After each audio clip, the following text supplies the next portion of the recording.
This work session, regular meeting of the Township Council is called to order. In accordance with Section 5 of the Open Public Meeting Act, Chapter 231, Public Law 1975, be advised that adequate notice of this work session, regular meeting of the Township Council of the Township of Franklin, County of Somerset, was made by the posting on the bulletin board at the municipal complex and transmitted to the officially designated newspapers, a list of dates annually, indicating that this work session regular meeting would take place at the Franklin Township Municipal Complex at 7:00 p.m. on Tuesday, May 14th, 2013. In addition, a copy of this notice is and has been available to the public, is on file in the office of the municipal clerk. Please stand for the Pledge of Allegiance and remain standing for the invocation, which will be given by Councilman Ted Chase. Pledge allegiance to the flag of the United States of America and to the republic for which it stands, one nation, under God, indivisible, with liberty and justice for all. We should give you some notice. As we gather here today as members of the Township Council, we pray that we are ever mindful of opportunities to render our service to fellow citizens and to our community, keeping in mind always the enduring values of life, exerting our efforts in those areas and on those things upon which future generations can build with confidence. Let us continue to strive to make a better world. Amen. That's nice. Because you didn't give it back. Oh, she lost it. It was just Madam Clerk, please call the roll of the council. Councilman Chase, Here. Councilwoman Francois. Here. Councilman Kramer, Here. Mayor Levine, Here. Councilman Prasad. Here. Councilman Regan, Deputy Mayor Sherman. Here. Councilman Vasanella. Here. Councilman Wright.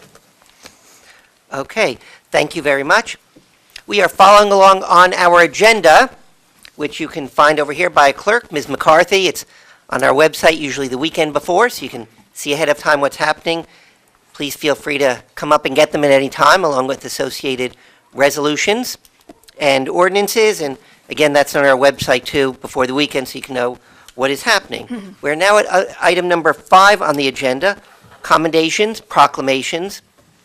So our first one is always a pleasure for us, swearing in of our police officers. So Deputy Mayor Ross Sherman and myself will be joined by our clerk, Ms. McCarthy.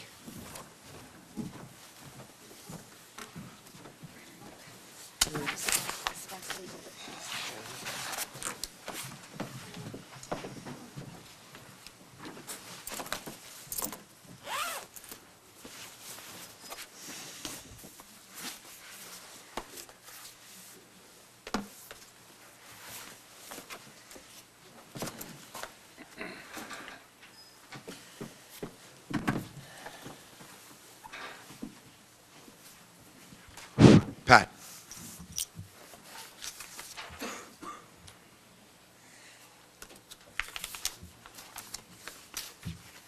Pat, who do you want to? Yeah, bring them all.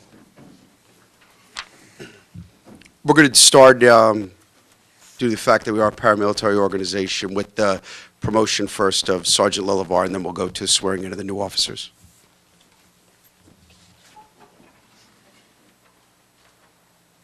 I, Patrick Lillavois, I, Patrick Lilivar, do solemnly swear solemnly swear that I will support the Constitution support the Constitution of the United of States the United States and the Constitution and the Constitution of the of State of New Jersey, the State of New Jersey, that I bear true faith and that allegiance bear true faith and allegiance to the same to the same and to the governments and to the government established established in the United States in the United States and in this state and in this state under the authority of the people, and the authority of the people, and that I will faithfully, and I will faithfully impartially, and impartially and justly perform and justly perform all the duties of all the duties of Sergeant Sergeant of the Franklin Township Police of the Department Franklin Township Police Department according to the best of my ability, according to the best of my ability, so so help me God. help me God. Congratulations. Thank you.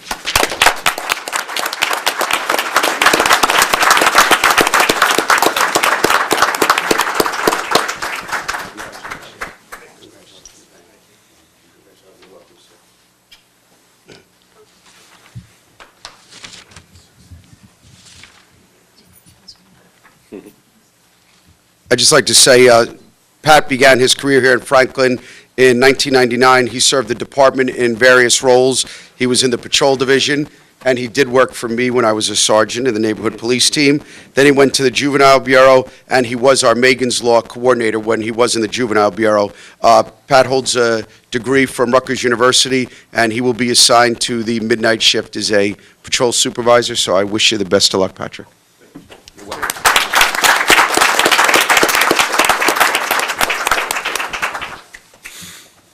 Evan?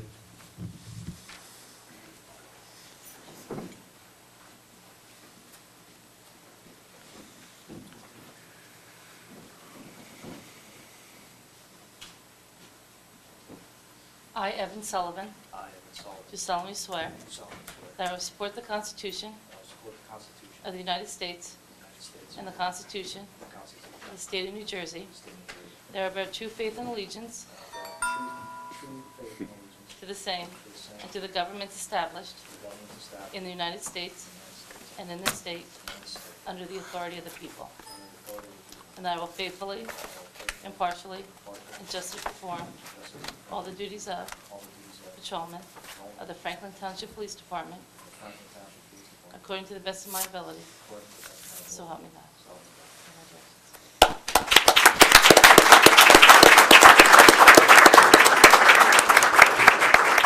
Officer Sullivan comes to us after serving almost 10 years as an officer for the Somerset County Sheriff's Department. He's currently in field training, and once he's completed his field training, he will be assigned to the afternoon shift. He also holds a bachelor's degree from Marist College. And keeping up with the tradition, we said we try to, when we recruit, hire trained officers with different backgrounds, and it saves the town a lot of money because then we don't have to send them through training. So good luck, Evan.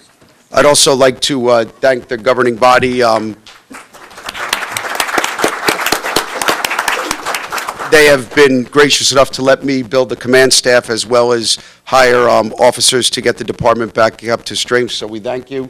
And I'd like to thank, of course, all the members of the police department for doing what they do every day, going out there and serving the public in a professional manner.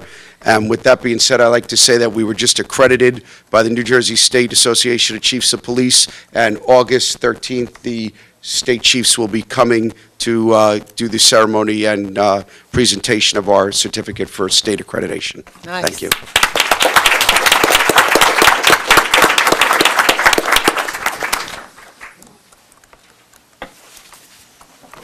And Chief, I'll ask you, what percentage of police departments in New Jersey are accredited?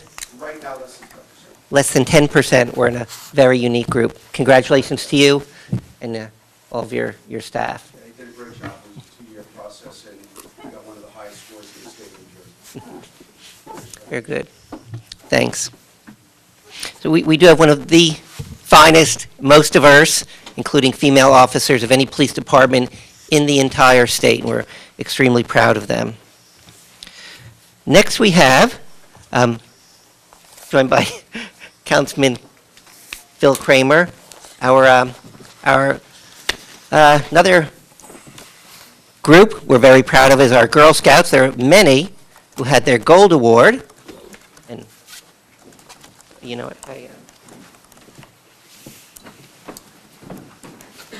What's that? Oh.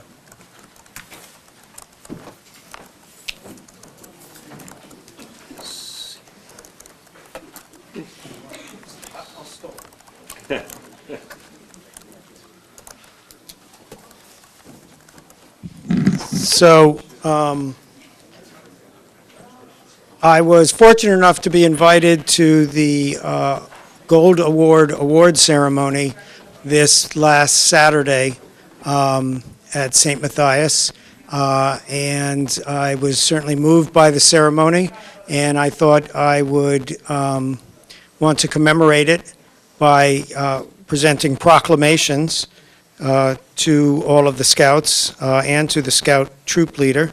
And after doing so, I found out the mayor had mailed proclamations to them. So you're getting 2 proclamations, but with mine you get to be on TV. So if all the scouts could come up, and the scout leader could come up too. Actually, I'm stalling so the mayor can sign all of these. It's a lot of proclamations. And forgive me all for getting your last names wrong. Whereas the Gold Award is the highest award in Girl Scouting, and whereas to achieve the award, a scout must plan and coordinate with others and complete a final project, and whereas the following 9 Girl Scouts from Troop 6820, under the leadership of Troop Leader Kim Hadley, have obtained their Gold Award by completing the following projects. Veronica Barrios recorded books on tape for a low-income school's English as a second language project.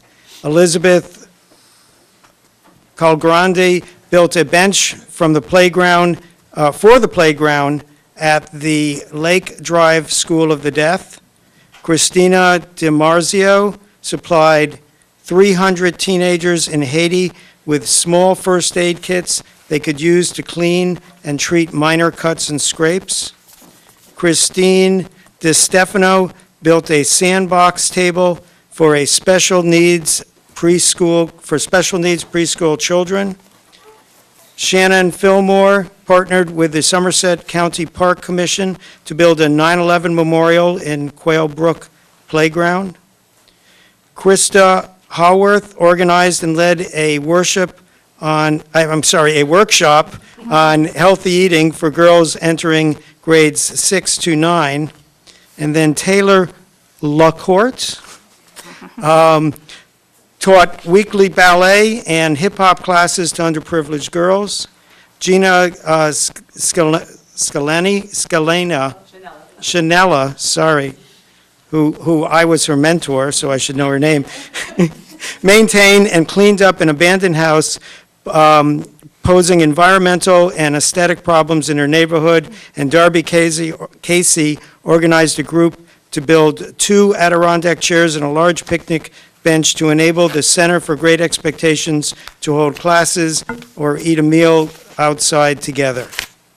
Therefore, we, Councilman Kramer and Mayor Brian D. Levine of the Township of Franklin, County of Somerset, State of New Jersey, on behalf of the Township Council and all residents, do hereby commend and congratulate these 9 scouts and recognize them for the honors they have bestowed upon their community. The Girl Scouts, Heart of New Jersey, and their family and friends.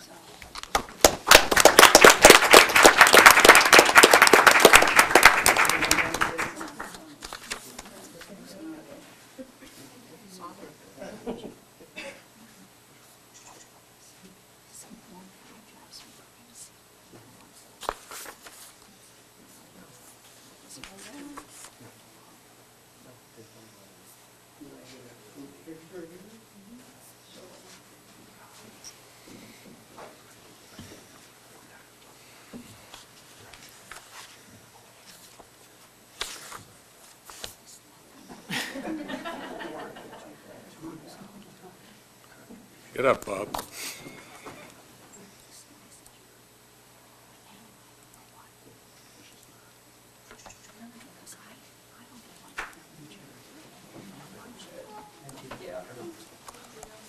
I do want to say one short thing. I have always avoided saying the Girl Scouts Gold Award. That's like the Eagle Scouts or Boy Scouts Eagle Scout Award, because I look forward to the day when everyone knows that. And I have to admit, when I started with this, when Gina came to me, I didn't know that. But I do want everyone, I want it to be as equally recognized as the Eagle Scout Award. So that's all I have. We have another presentation.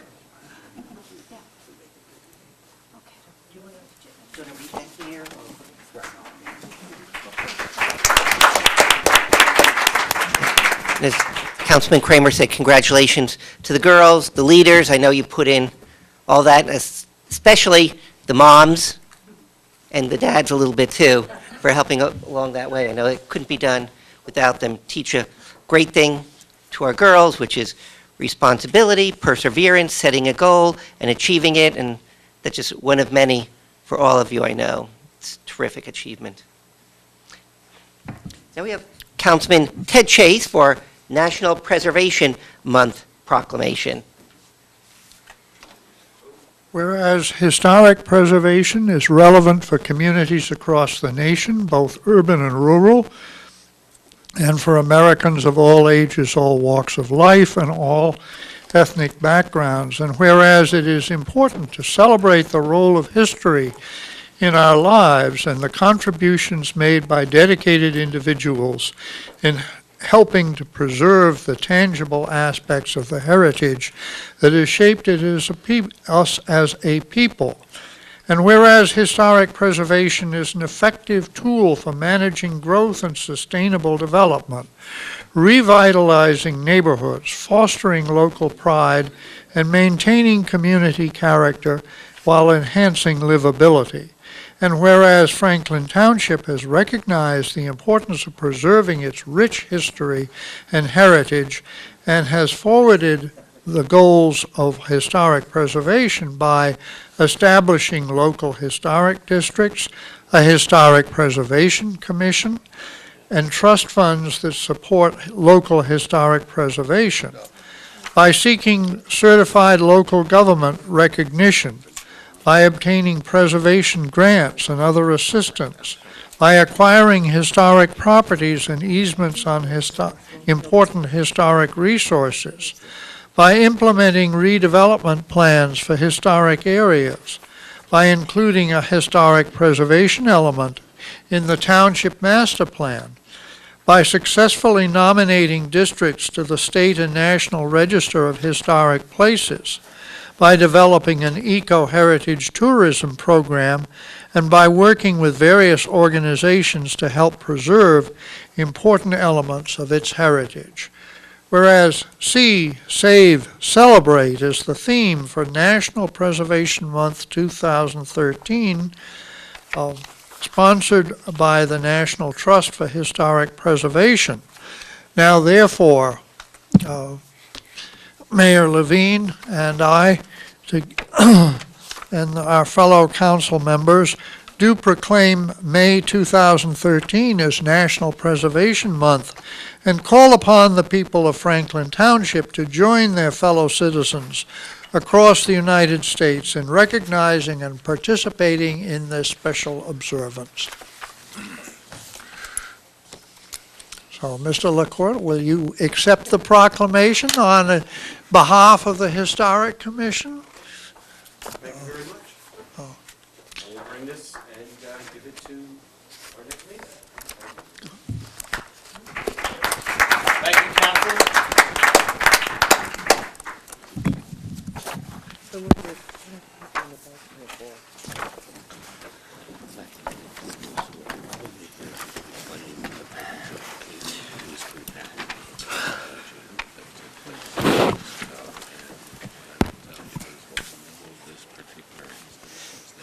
Okay, thank you all. We are now at item number 6 on the agenda, Mayor's Report. Councilman Basanella? Oh, Mayor, I was going to motion that we add to the public discussion item, that's number 8 on the agenda, quick... You mean council discussion number 11? I'm sorry, council discussion number 11. Quick discussion of something that's come up with the Memorial Day Parade that needs, I believe, to be dealt with tonight because of the time, because of the schedule of the event. Okay, good, thanks. And, well, at the same time, as far as the agenda, I see we have, I'm not sure if she's here right now, but I know we have some staff here relevant to the budget hearing, and I'd like to motion to move number 14 to public hearing of calendar year 2013 municipal budget. The public hearing portion to, I would guess that after the deputy mayor and deputies mayor report, that we insert at that point after number 7. Okay, and just for knowledge of council and the public, just got final word today that we have not gotten final approval from the state on our budget, which we need. to actually pass it. So what we could do is hold the public hearing, which has been advertised, but not have the final vote yet. So that's your motion to move that after number 7, so that we have a few staff members who may be waiting. That's correct, Mayor. Okay. So, motion to On the move other number... hand, maybe we'll have it before the staff members arrive. Okay, so moved and seconded, I'll take that. All in favor? Aye. Opposed, abstained, motion is carried. So after Deputy Mayor's report, we'll go to the budget hearing, but won't have the vote this evening. I suspect it'll come up next meeting. So now we come to number 6, Mayor's report. And for my mug of the meeting, I have 2 today, but similar. One says mom, one says grandmother, reminding us we just passed Mother's Day. Give a mother a hug, whether she's yours or not. They're the backbone of our society. Generally, our meetings are held the 2nd and 4th Tuesdays of the month. We invite you, the public, to come here or watch on our cable access channel or when it's rerun there. There's an exception for July, August, and December, whereupon it's only held on the 2nd Tuesday of the month. There will be a special meeting at the end of May, Wednesday, May 29th, 6 p.m., for an ABC hearing, Alcoholic Beverage Commission, regarding a liquor license in town. That's certainly a public meeting like all of the others. A couple weeks ago, I was at the New Jersey Conference of Mayors, made some good connections there, some cost-saving opportunities. I'll see if they're worth it, pass it by staff, and certainly will come to council and the public. Coming to fruition, which the council vote on in our pursuit of recreation. We formalized our contract with the Little League, charging them $1 per year for their Little League field for a 10-year contract. So the council's persistence and commitment to recreation is, again, embodied in that contract. We're glad to have the Little League. We're glad to be able to do that and work with them. We're going to touch on a moment the Memorial Day Parade, but just for info's sake, that is Monday, May 27th at 11 a.m., coming down New Brunswick Road to DeMott, and a ceremony at our poignant and very nice Veterans Memorial. From the state, I got a notice, New Jersey Department of Transportation, DOT. They've selected Franklin as one of the recipients of $205,000, which will go towards resurfacing of JFK Boulevard. And in general, Franklin fiscally is doing well, fairly well, better than most municipalities in the state, but we obviously still have to keep our minds to that and work on that in an ongoing manner. And that concludes the mayor's report. Now we have item 7, deputy mayor's report. Thank you, Deputy Mr. Mayor. Roger Appreciate Durbin. that. I only have one item I would like to discuss, and that is having attended, become a member of the Youth Alliance Committee here in Franklin Township. This year I attended a program that I thought was absolutely spectacular, and I'm sure Councilwoman Francois will speak about it since she was one of the main players in it, but I just wanted to share my perspective of what was done. It was headed up by the Recreation Department. Many of the staff in the Recreation Department put a lot of work into it. There were 2 forums held on that one day. One was for the teens and the other was for parents. And the idea was to discuss various issues within the township relating to alcohol or drugs and trying to determine which issue was the most prevalent and the one that needed the most focus. Obviously, in today's society, funding is always difficult, so you want to make sure you're putting your funding for and toward those issues that have the most impact. So there was a great deal of discussion. I was working at a table with the parents, and I have to tell you, I came away with an enormous amount of respect for the parents and their commitment and devotion to their children and how they stand behind them and provide the role model. Unfortunately, that's not the case in every family, and There's a great deal of work to be done. I thought the staff and the volunteers and Kimberly, Councilwoman Francois is one of the leaders in this organization from the council, did a marvelous job organizing it. They had wonderful speakers, and I think some good information will come out of it that will help with our problems, as every community has these problems with our youth, and hopefully find some helpful and healthful solutions for everyone. So kudos to the Franklin Group, Recreation Department and others for doing a marvelous, marvelous job. That's my report. Thank you. And so before we go on, just for the information public also, we're going to be going on with our agenda. It's been moved, our budget hearing to in a moment, and people will be able to speak on that particular item, the budget. After that's done, then we're going to get to public discussion, and that's where you can speak of anything of a general nature. I'll give you our policies on time limits, et cetera, but there we'll be glad to hear anything you have to tell us at that point. So right now, we're going to go into the budget hearing in a moment, and if I ask anyone to speak, it'll only be regarding the budget. And again, because the state hasn't approved it, we're going to have our hearing, so we can hear what the public has to say, but we can't vote on it yet. I suspect that'll happen next meeting. And after that will be public discussion where, again, we're glad to hear of anything of any general nature. So as per the motion, we have our calendar year 2013 municipal budget. This is the public hearing. Is there a motion to open the meeting to the public to discuss the calendar year 2013 municipal budget? So moved. Second. Moved and seconded. All in favor? Aye. Opposed? Abstained? Motion is carried. Meeting is open for public to discuss the calendar year 2013, that's CY 2013 municipal budget. Anyone interested in speaking, please raise your hand, and when I recognize you, come to the podium. Seeing no one coming forward, Mayor, I motion to close the public portion of the hearing. Seconded. Moved and seconded. All in favor? Aye. Aye. Opposed? Abstained? Motion is carried. So the public hearing for a budget for this year, calendar year 2013, is closed. We won't go through the adoption because I can't do that today. We need state approval. And again, I suspect that'll happen next meeting, but we are not sure. A couple people from the town have been here waiting. We appreciate your patience in that also. So now we'll go back to the regular meeting, item number 8, public discussion. And if we pass this, again, if anyone wants to speak anything of a general nature, we're glad to hear it.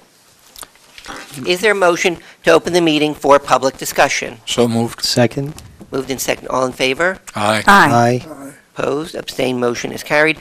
Meeting is open for public discussion on any item of interest.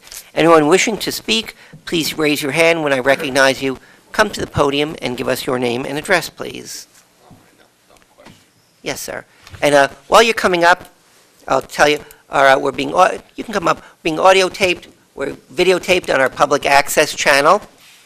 And as is our policy, every person come up once per meeting. You have 5 minutes. There's a timer, so when you hear a tone goes off, that means 3 minutes has elapsed. When you hear multiple tones, that means 5 minutes has elapsed, and I will ask you to wrap up your thoughts. If you wish to ask us questions during your time, please feel free to do so. If you don't want us to eat into your time, we'll wait till the end to answer it, and please direct all of your comments to the council. You're on. Okay, I didn't know. Okay, good evening. My name is Timothy McDougal. I live at 459 Franklin Boulevard, Somerset, New Jersey. I guess I got to get right to the point. I don't have much time. I have a couple complaints with the police department. I had a couple situations dealing with Officer Ordell Taylor, Lieutenant Russo, and numerous police officers illegally entering my home and placing a gun to the back of my brother's head. I filed a complaint against all these officers through the Internal Affairs Unit from the Somerset County Prosecutor's Office website, and they conducted their investigation, and they basically got back to me, and they informed me that the investigation was closed. That was it. And I feel as though I was treated unfairly because when I filed these complaints, specifically when I filed a complaint against Lieutenant Russo, he followed me from 4 different locations. And while he followed me, I was in the car with my daughter, my niece, and my daughter's mother. And when I filed this complaint, I listed them as witnesses to corroborate my story. And when Internal Affairs did their investigation, they were never spoke to. They were never contacted.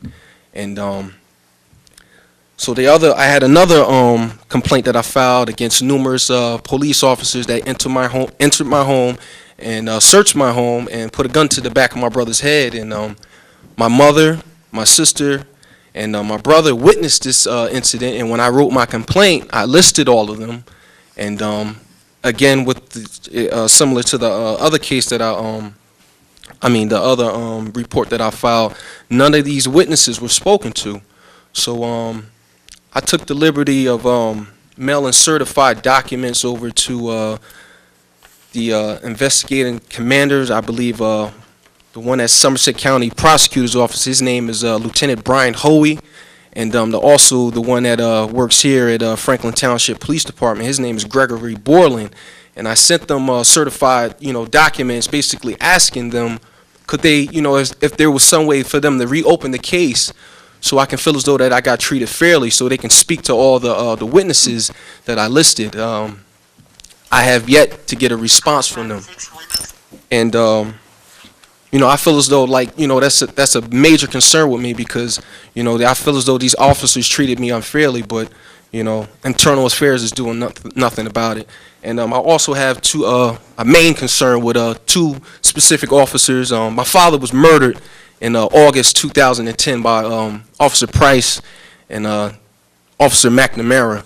And since then, we lodged a civil. Mr. Mayor, I think that. Okay, I'm going to recognize our attorney, Mr. While I'm always Mayor. happy to, have a member of the public come up and, say their piece, I think that now we're into matters that are not only, obviously they're all subject to criminal investigations. This is now with regards to a pending civil matter with regards to the township. I don't think it's the appropriate subject of public comment, especially if we're going to use the type of language that we just used, which is certainly inflammatory, probably slanderous, and certainly we have employees to protect and their liabilities of the township. So as I said, I wasn't quite sure where we were going with this public statement, but I think that at some point in time we have to maybe.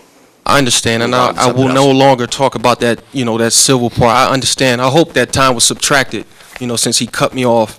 But I won't speak about the civil part. My lawyer's going to take care of all of that, soon. Okay. But my main concern was an incident that just happened with these 2 officers on Mother's Day at the ice cream parlor. My mother and I pulled up to the ice cream parlor, we observed Officer Price and Officer McNamara pull up. I've previously signed a complaint against Officer McNamara for throwing up hand gestures at me. I did this at least like a month ago. He drove past and he threw up this hand gesture again. He rode around the block, came down Hamilton Street, rode past again, and then less than 10 minutes later, he came back and pulled and parked in the ice cream parlor. And I feel as though he was harassing me, maybe trying to taunt me, maybe trying to bully me in a way. And I took the liberty of taking out my phone and I videotaped this incident. And my thing is, my main concern is now, like he said, we have civil matters going on with the township and so forth and so on. Why are these 2 officers still harassing me? Why are they still I feel like they're stalking me. My thing is, if they feel as though what they did was legally done right with my father, there shouldn't be no problem. But they keep harassing me, they keep stalking me. I'm filing complaints with the Internal Affairs, but we get no Once action. again, These Mayor, I officers think are that doing we- the same thing, and we're fed up with it. I think I we should be really- able to live in this township without no problems. Okay. You know, and I'm filing these complaints. I have all the complaints. I made copies, and maybe your lawyer might want to take a look at these to see what I'm saying is true. I have Okay. kids in this community. I'm tired of getting harassed, and I'm scared for my life. I'm scared I might get murdered like my father. All right, Okay, I'm going once to ask our again, attorney, Mr. Renone, to, A, give comment for us and the council, and if there's any other recourse, to have him. well, the answer is, that. Mayor, that obviously, in this form of government and under the Attorney General's guidelines concerning internal affairs, the council has no role in that process. It has no role in the investigation of criminal matters, and these all fall into that area. So honestly, while, like I said, any member. Is there any way I can get a restraining order put against these officers? The answer or is if they I'm not located in a different area? The answer is I'm not your attorney, and you have I know you're not one, my and- attorney. Okay, so I I'm don't. represented by Hutt, Hamlin, and Ridley. That's great, so you should ask them for legal advice. So if maybe you the need legal township can advice. assist me with Well, this, because I'm the- scared for my life once living in this again- township. We pay money to live here. Sir, I don't want We're to. getting harassed, I'm we're not getting going, bullied. sir, I'm not going to have a back and forth with you, but your time's up, and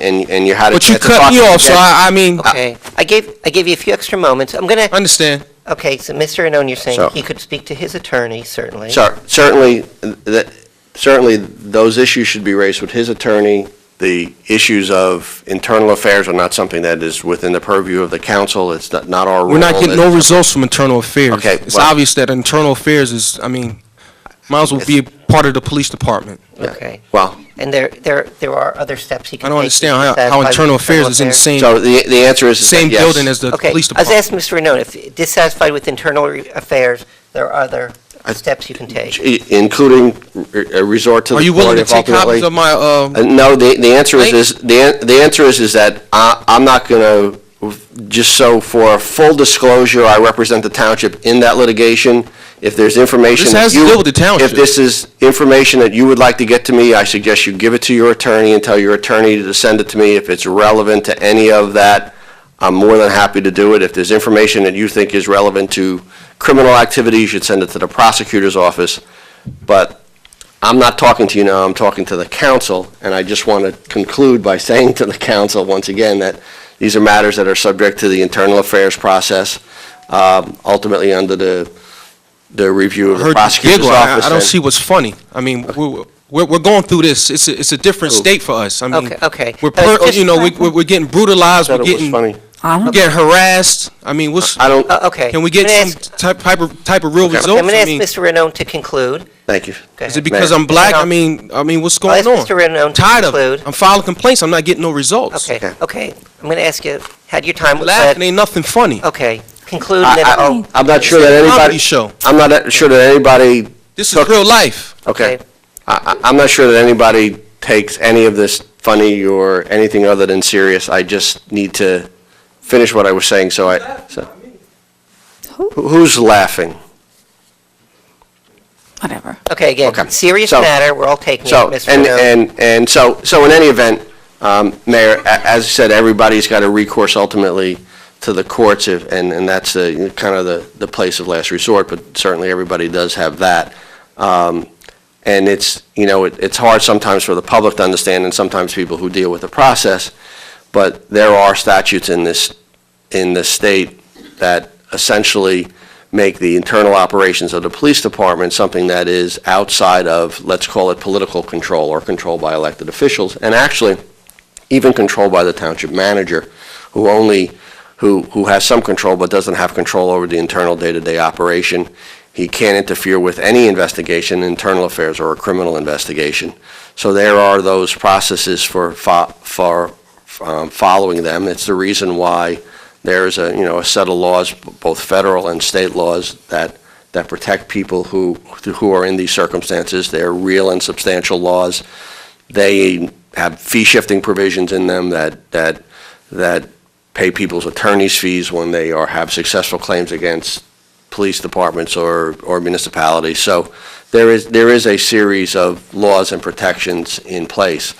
So I think that was responsive to your question, Mayor. Okay, thank you. And so we're glad to hear what the public has to say.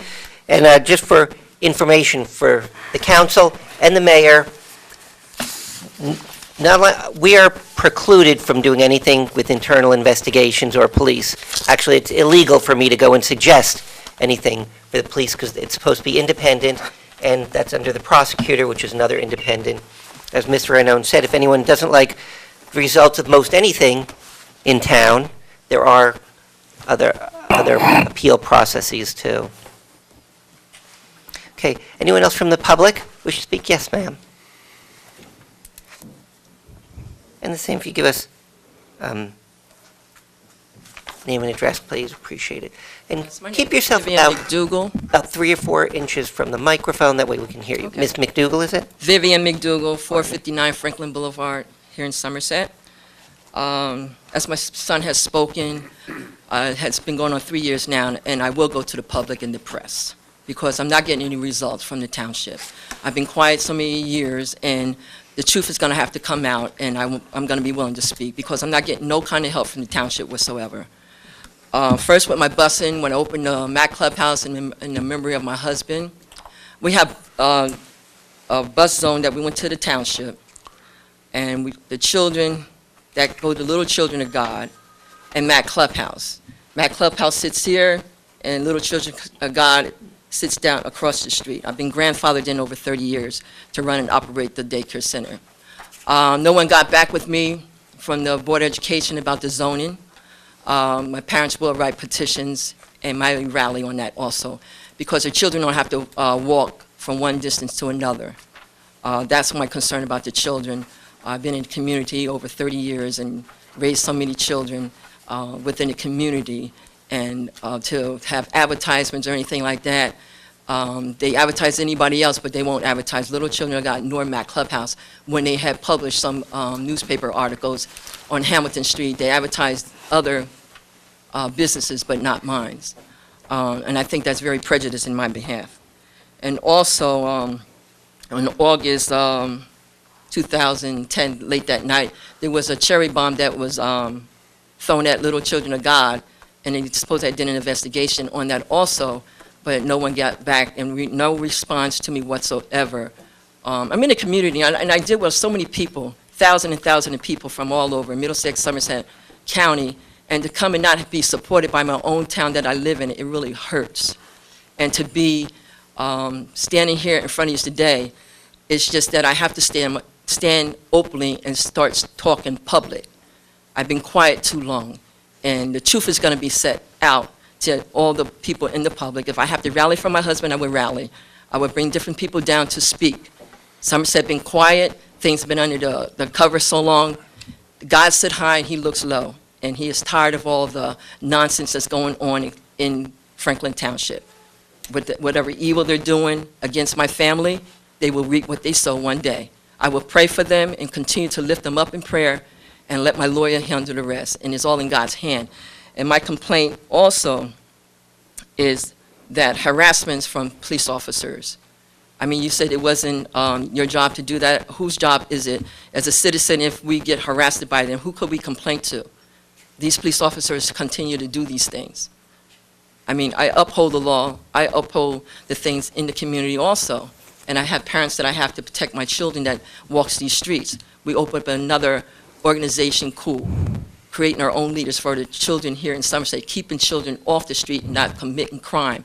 That's what I'm all about in the community, and I'm only asking for help, to help us to get zoned for these children not to walk down on Hamilton Street and cross over to the street to go to another school. I think that's very prejudiced on behalf of Somerset County and Franklin Township for the busing. That's unfair. I went to them a couple of times and I get no response, and it hurts. The children say, Miss McDougal, why do we have to ride past the school and we can't get on? I said, you know what, Dr. Martin Luther King fought for this for many years. It's just like Rosa Parks. I said, why do these children have to walk 1,000 feet over? And I went 3 or 4 times in front of the board, and nobody's giving me no answers, and it hurts for those children to see that. And it's going to be instilled in their mind, but I'm going to fight. For September, I'm putting it on record that we will fight for what we want, because we are in the lower part of Somerset where there's low-income children, but if you go on the other side of Somerset, they got the best of everything. And I fight for children that are poor and helpless. And I'm just asking you to go and help me get these kids to get on the bus. They're already on the bus. Just ask for another bus stop to stop and let those children off. And that's what my comment is today. Okay, thank you. Just, we have no jurisdiction over the busing. That you were at the Board of Education, that's theirs. That's not in our purview at all. So you don't have anything to do with the township whatsoever? No, So not, why do you have these board meetings? not the bus, if it's the one I'm thinking of, it's the buses that pick up and drop off on the way to school, right? Yeah, that's not under our background. Most everything else is under us, but not the school system and not the buses that relate to them. So you can't give me no kind of answer whatsoever to try to help I these mean, parents? we can't even, whatever we voted is meaningless. I mean, we couldn't even vote it. There's nothing to vote on. We have no jurisdiction. No directions to go in to help The these Board of children? Education is, again, I went to they're them going too to many go to- times. You know what? I just end this, and I'll just go to the public and to the press. Thank you. okay. Thank you, Ms. McDougall. Okay. Anyone else who hasn't spoken? Yes, sir.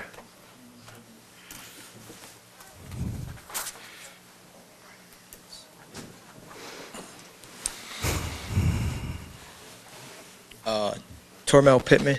I'm not a resident of Franklin Township. I'm from New Brunswick, but I am in an organization that is half New Brunswick and half Franklin. It's partly New Brunswick, partly Somerset. It's called Cool, creating our own leaders.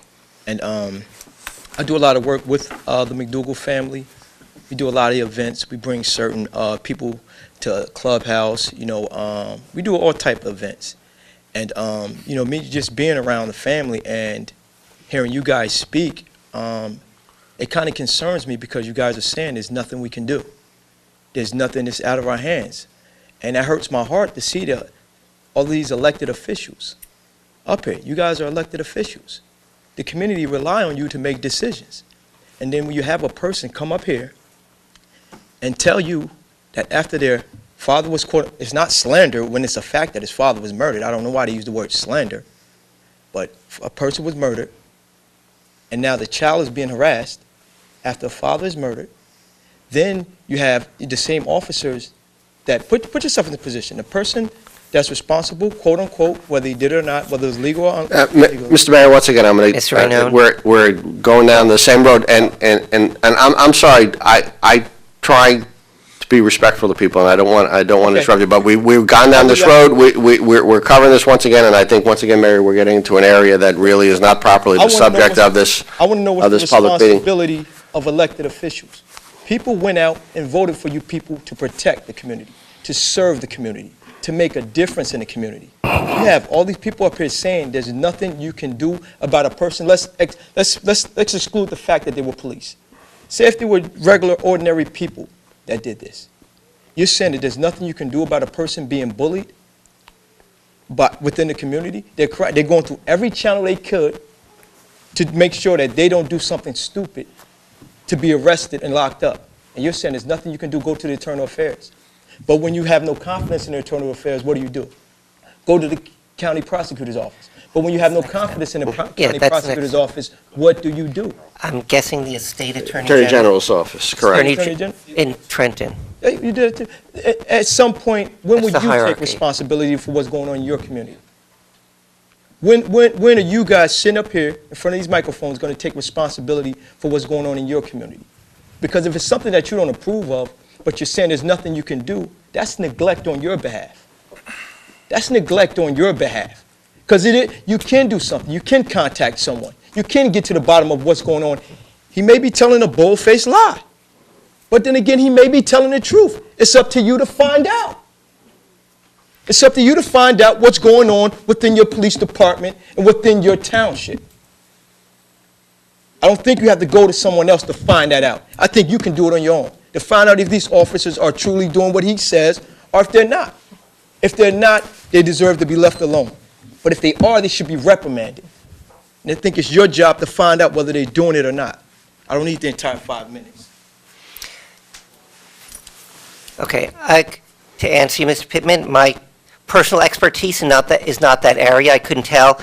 My experts are the police department, the prosecutor, and the State Attorney General. And let me tell you, you don't want me to have the power to tell the police investigators what to do.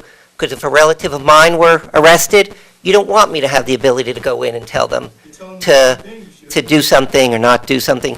We want it to be an independent authority, away from we political people.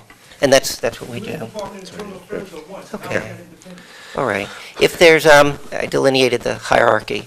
Is there anyone else who would like to speak in the public who hasn't? Yes, ma'am, please.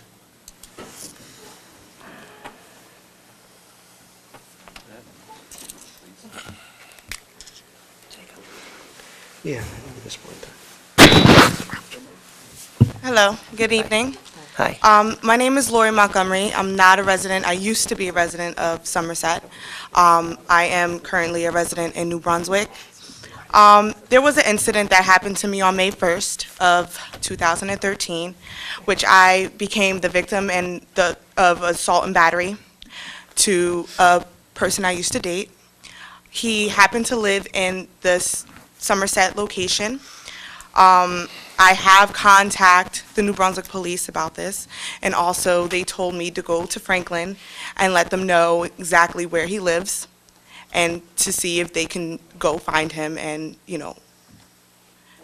arrest him. I do have pictures, I don't know if you guys would like to see, of the incident that happened to me.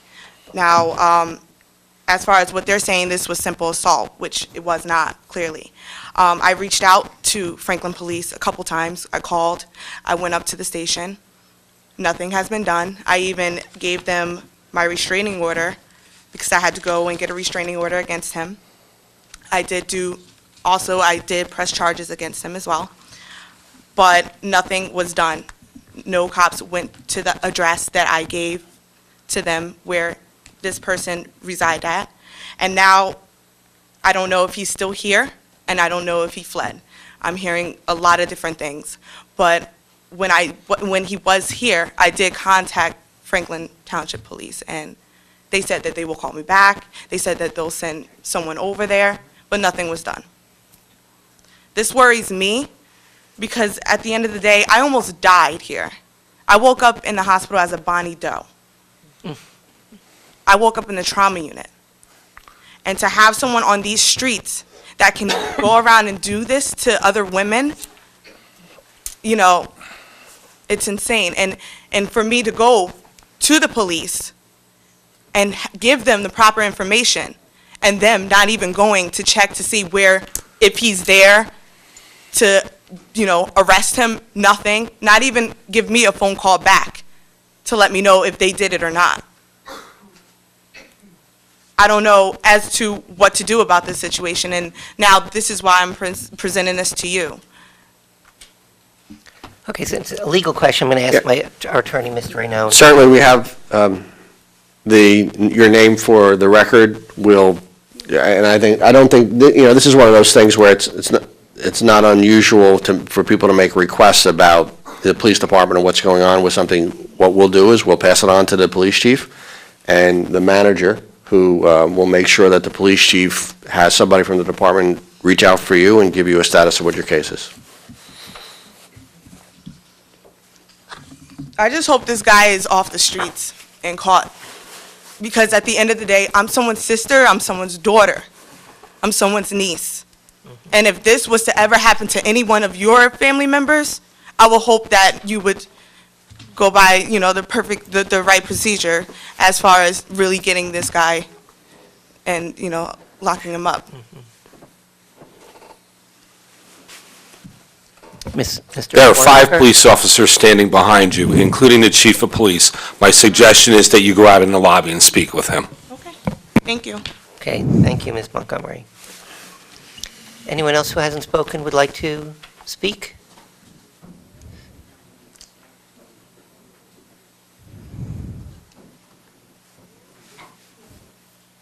I don't think so. Seeing no one coming forward, I move that we close the public session. Seconded. Moved and seconded. All in favor? Aye. Aye. Opposed? Abstained? Motion is carried. Thank you very much. We now go to item number 9, standing committee reports. This is the week for standing committee reports, right? Okay. So, I guess first is a administration committee. Deputy Yes, Mayor. yes, thank you. trying to remember, I apologize, I wasn't prepared when we had our last meeting. I don't have a recollection, so I think I reported the last time. I don't think we've had one since then. No, we No, we haven't. Okay, thank you. we had an admin committee meeting. Oh, Councilman Prasad, you since want I, to so report? I reported on that one the last time, or is there one since then? No? There has not been one since the last time that you reported. Okay, thank All right. you. Okay. It's next Thursday. Okay. Okay. Financial Oversight Committee, We're turning on the project, oh, wait, it's, you want me to come back to you in a minute? yeah, why don't we Okay. do that? Thank you. I'm going to have the name incomplete parks, open space, recreation, something to that effect. Anyone not meeting? Okay. Public safety, Oh, Councilman Vasanella?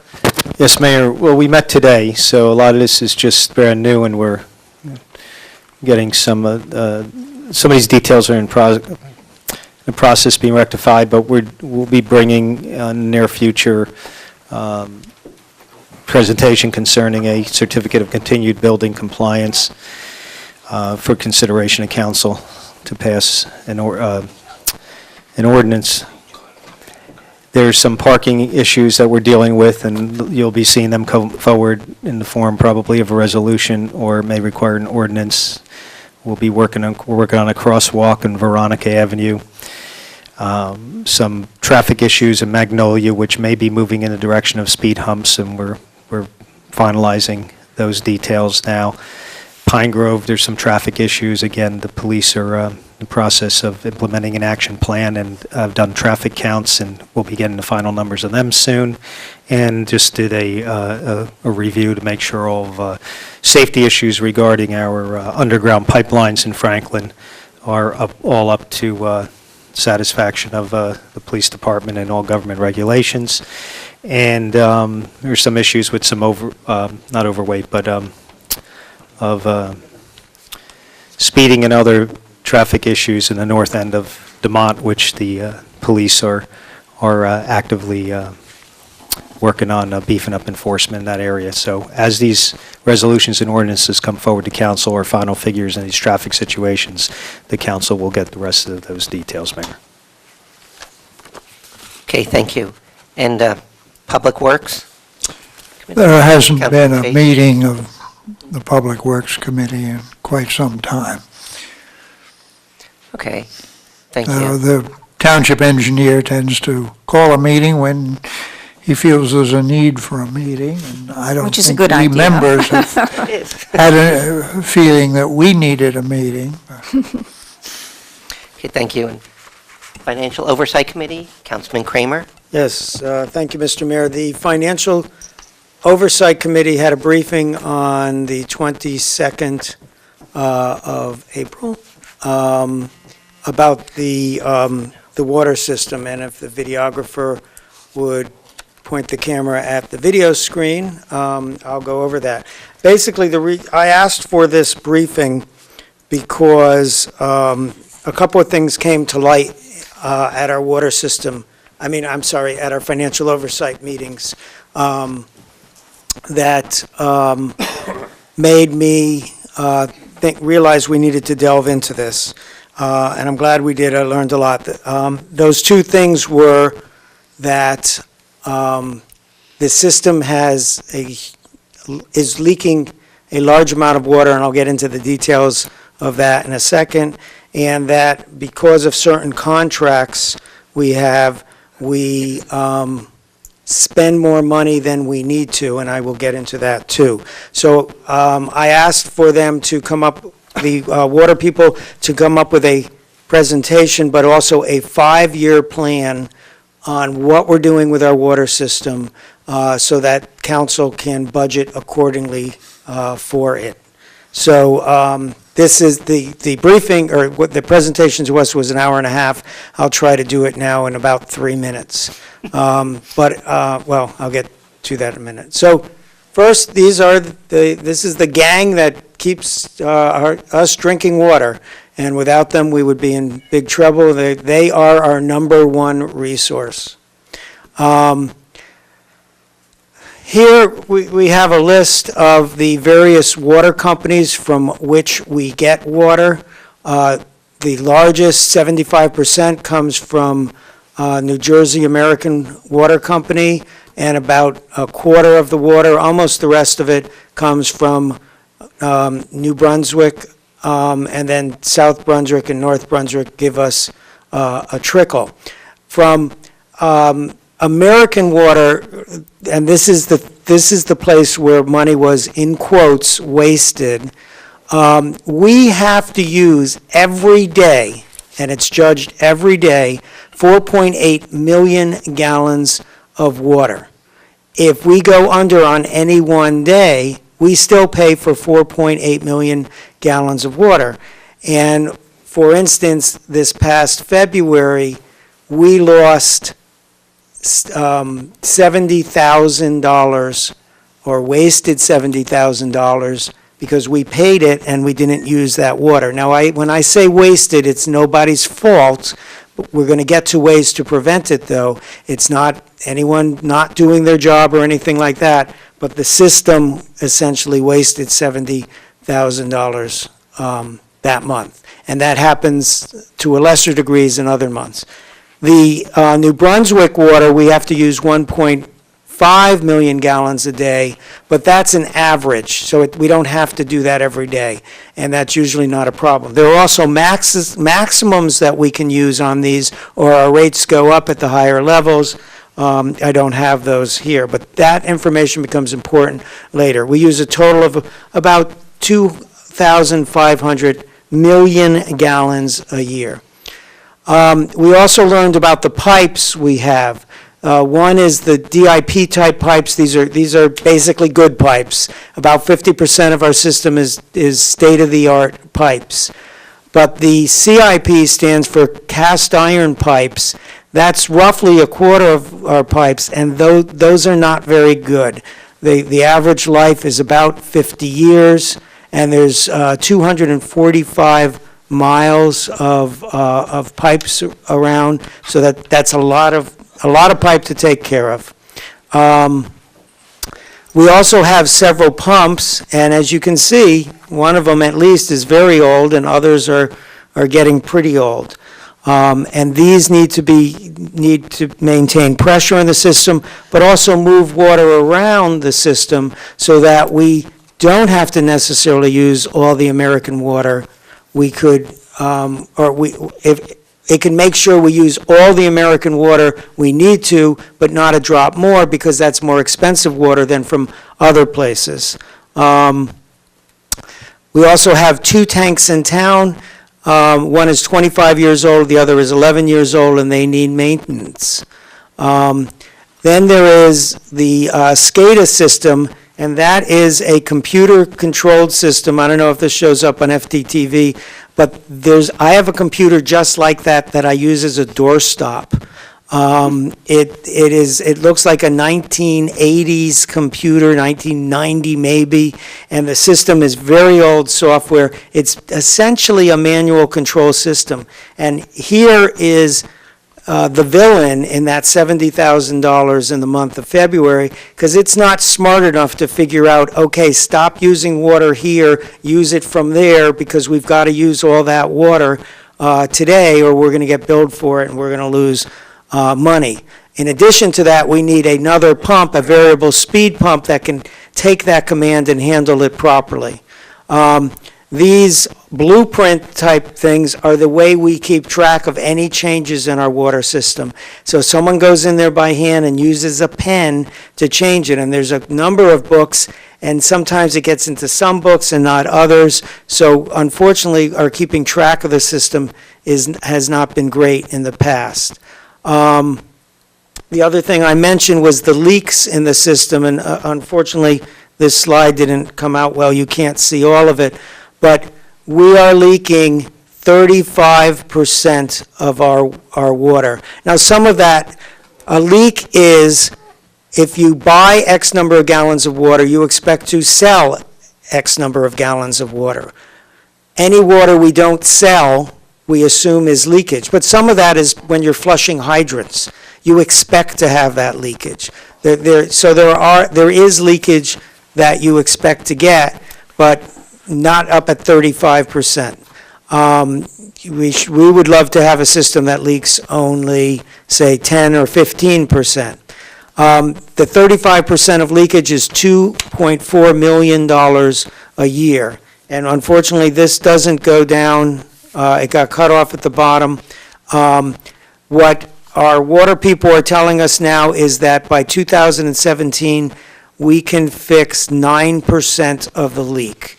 And on the bottom, I had what 9% was, so 10% would be it's around $600,000 a year that we would be able to save, and we hope to be able to save that every year starting in 2017, and they will continue to fix more leaks. The other point they brought up to, getting back to the pipes, the service life of today's water mains is about 80 to 100 years. That's for the good pipes. Nearly 80% of water systems in the United States have a repair program for their mains. We do not have one. So if you're going on a 100-year system, they are suggesting that we replace about 1% of our pipes every year, and we should start doing that. I guess we'll have to start budgeting for it next year. That's about $1 million or $750,000 to $1 million a year. We need to spend that from the revenues of water that we get. And they just note that it costs about $75,000 per 10,000 feet. The SCALA system needs to be replaced. That's the one that controls everything, and that's about $400,000. So I won't go through every little piece, but there's the SCALA system. The GIS is computerizing those blueprints so that we have better knowledge of what's going on in our system. Meter replacement, hydrant replacement, all of these are here. And then we have the, I can't pull it out here, but we have replacing the pipe every year. Here that is. So none for this year, but we'll start next year. And that's something that, since it's going to be a recurring expense every year, I don't want us to get into the habit of bonding for it. I think that's the kind of thing, it's going to be recurrent every year. We should probably just pay it, because at year 20, we'll be paying yearly plus the interest. The other thing that the thing that we do need to bond for is probably the water tank fixing, because that's a one-time expense every many years, and that would be about $500,000. So we now have a plan as to how to do this. I strongly recommend other council members listen to this talk. The water people are very eager to give the talk. There's a lot of things in there and a lot of place for ideas of ways to save money. That completes my report, Mr. Mayor. Oh, I'm sorry, I do have one other slide. So back a while ago, if the council should remember this slide, this was the one that helped us decide how much we should raise taxes. The heavy lines are the ones of if we raise taxes at 5%, 4%, or 4.5%, how much money we will be bleeding out of surplus in millions by the end of 5 years when we get to 4 years when we get to 2017.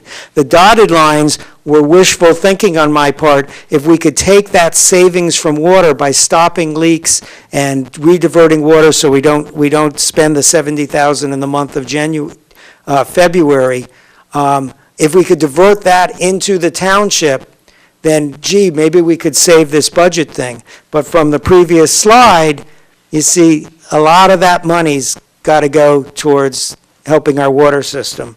So unfortunately, that dream of using that money from water cannot be fully fulfilled. Thank you, Mr. Mayor. Thank you. Councilman Chase? Two things. First of all, of course, as I think you mentioned on the slide, I'd like to see the water main replacement begin with the line that goes down Route 27 to Little Rocky Hill from Route 518. First of all, because it breaks at least annually, and it holds only a very low pressure, so that, for instance, we can't use the hydrants down there. I think I've probably mentioned this enough times to council. The further point is that if we replace that, we can also hook it up to the township water line so that we can stop buying water from South Brunswick, which is the most expensive water that we purchased. So, and that line is about 50 years old. I haven't been able to pin down exactly when, but I think our manager dug some things up of approval of the idea about 1966, and so I guess it was probably built about 67, 68, so it's clearly under the best of conditions would be about at the end of its useful life. Unfortunately, it was not properly laid. It was laid directly on bedrock, and of course you have quarry blastings bouncing the pipe up and down a bit. No wonder it's in poor shape.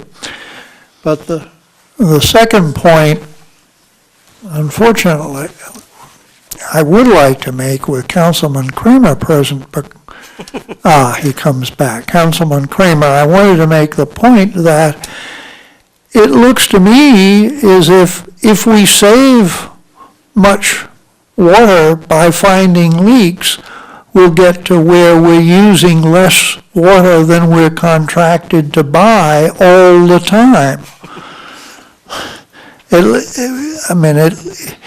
At least it will be saving water that we aren't getting paid for by users, but will we not, if we save substantially from the leaks, will we not be getting below the amount that we're contracted to buy? I don't have an answer for that. It's a very good point, and it's something I think we need to ask our water people to do the math. I doubt it, because when these contracts are pretty old contracts, and when the system was younger, we weren't leaking as much. But it's a funny thing. It's, well, we're paying for it, we might as well leak it. I'm sure with your other hat on of trying to conserve water for the Yeah, that's the another objective. But I get, it's a good question, and I hadn't thought of it, and that's why we do these things in public, but we'll ask that question, unless the manager happens to know the answer. Well, I think if you bring your one slide up, you can do the quick look at it, which is there's a demand you have a 35% loss on a purchase of 2.7 billion gallons, I believe. 2.8. 2.8 billion gallons. So if you have a 35%, and I'm going to do 2.4 million. So. All right, So if you do the real quick math here, you have 35% loss on 2.4 billion. No, I'm right? sorry.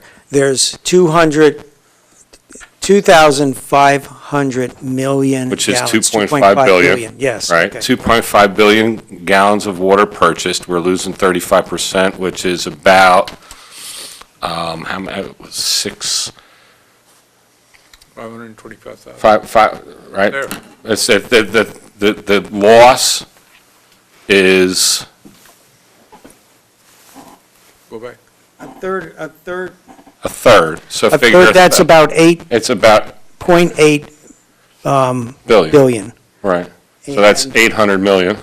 Right, and you're right, so the So 800 million. if we can conserve 600,000, right, I mean, which is what we're talking about, 600, you said 600,000? No, that'd be We're going to be in a point where, Walked out. if we continue to make it better, we could reach a point where we might have to try to renegotiate those contracts. Well, yeah, if you look at this slide, it's, our minimum usage is about 2.2 billion, and if we save a third of 2.4 billion, you're right. That's very good, Dr. Chase. So, right, we will need to renegotiate those contracts. Okay, thank you. Councilman Prasad? Yeah, just one comment, and that is that we should look at it more comprehensively and see what all improvements we need to do, especially the maintenance of our mains and replacement of our mains. And if we have to build some water towers, those are costs that we could put in a capital budget of sorts. And given the low cost of money right now, it is, from a fiduciary point of view, the sane thing to do is buy it when the money is cheap and the bonds are lower. So including that main to Little Rocky Hill, we should put that in. And it's not so much that there's 65 residents there, but the fact is that, there's not enough water pressure to, power our water in the hydrants. And it's also a liability issue, and also, morally, we shouldn't be discriminating. We're charging the same amount of rates for the price of water, and yet we're not providing the service there. So I think we should treat everybody equally in that first ward in Little Rocky Hill. And so I would second what Councilman Chase was saying, except we should do it while the money is cheap, and interest rates will go up. So now's the time. Mr. Mayor? Yes, Councilman Kramer. Mr. LaCourte just called me off the podium to remind me we've got a lot of houses going in, and so that will take up some of that minimum use.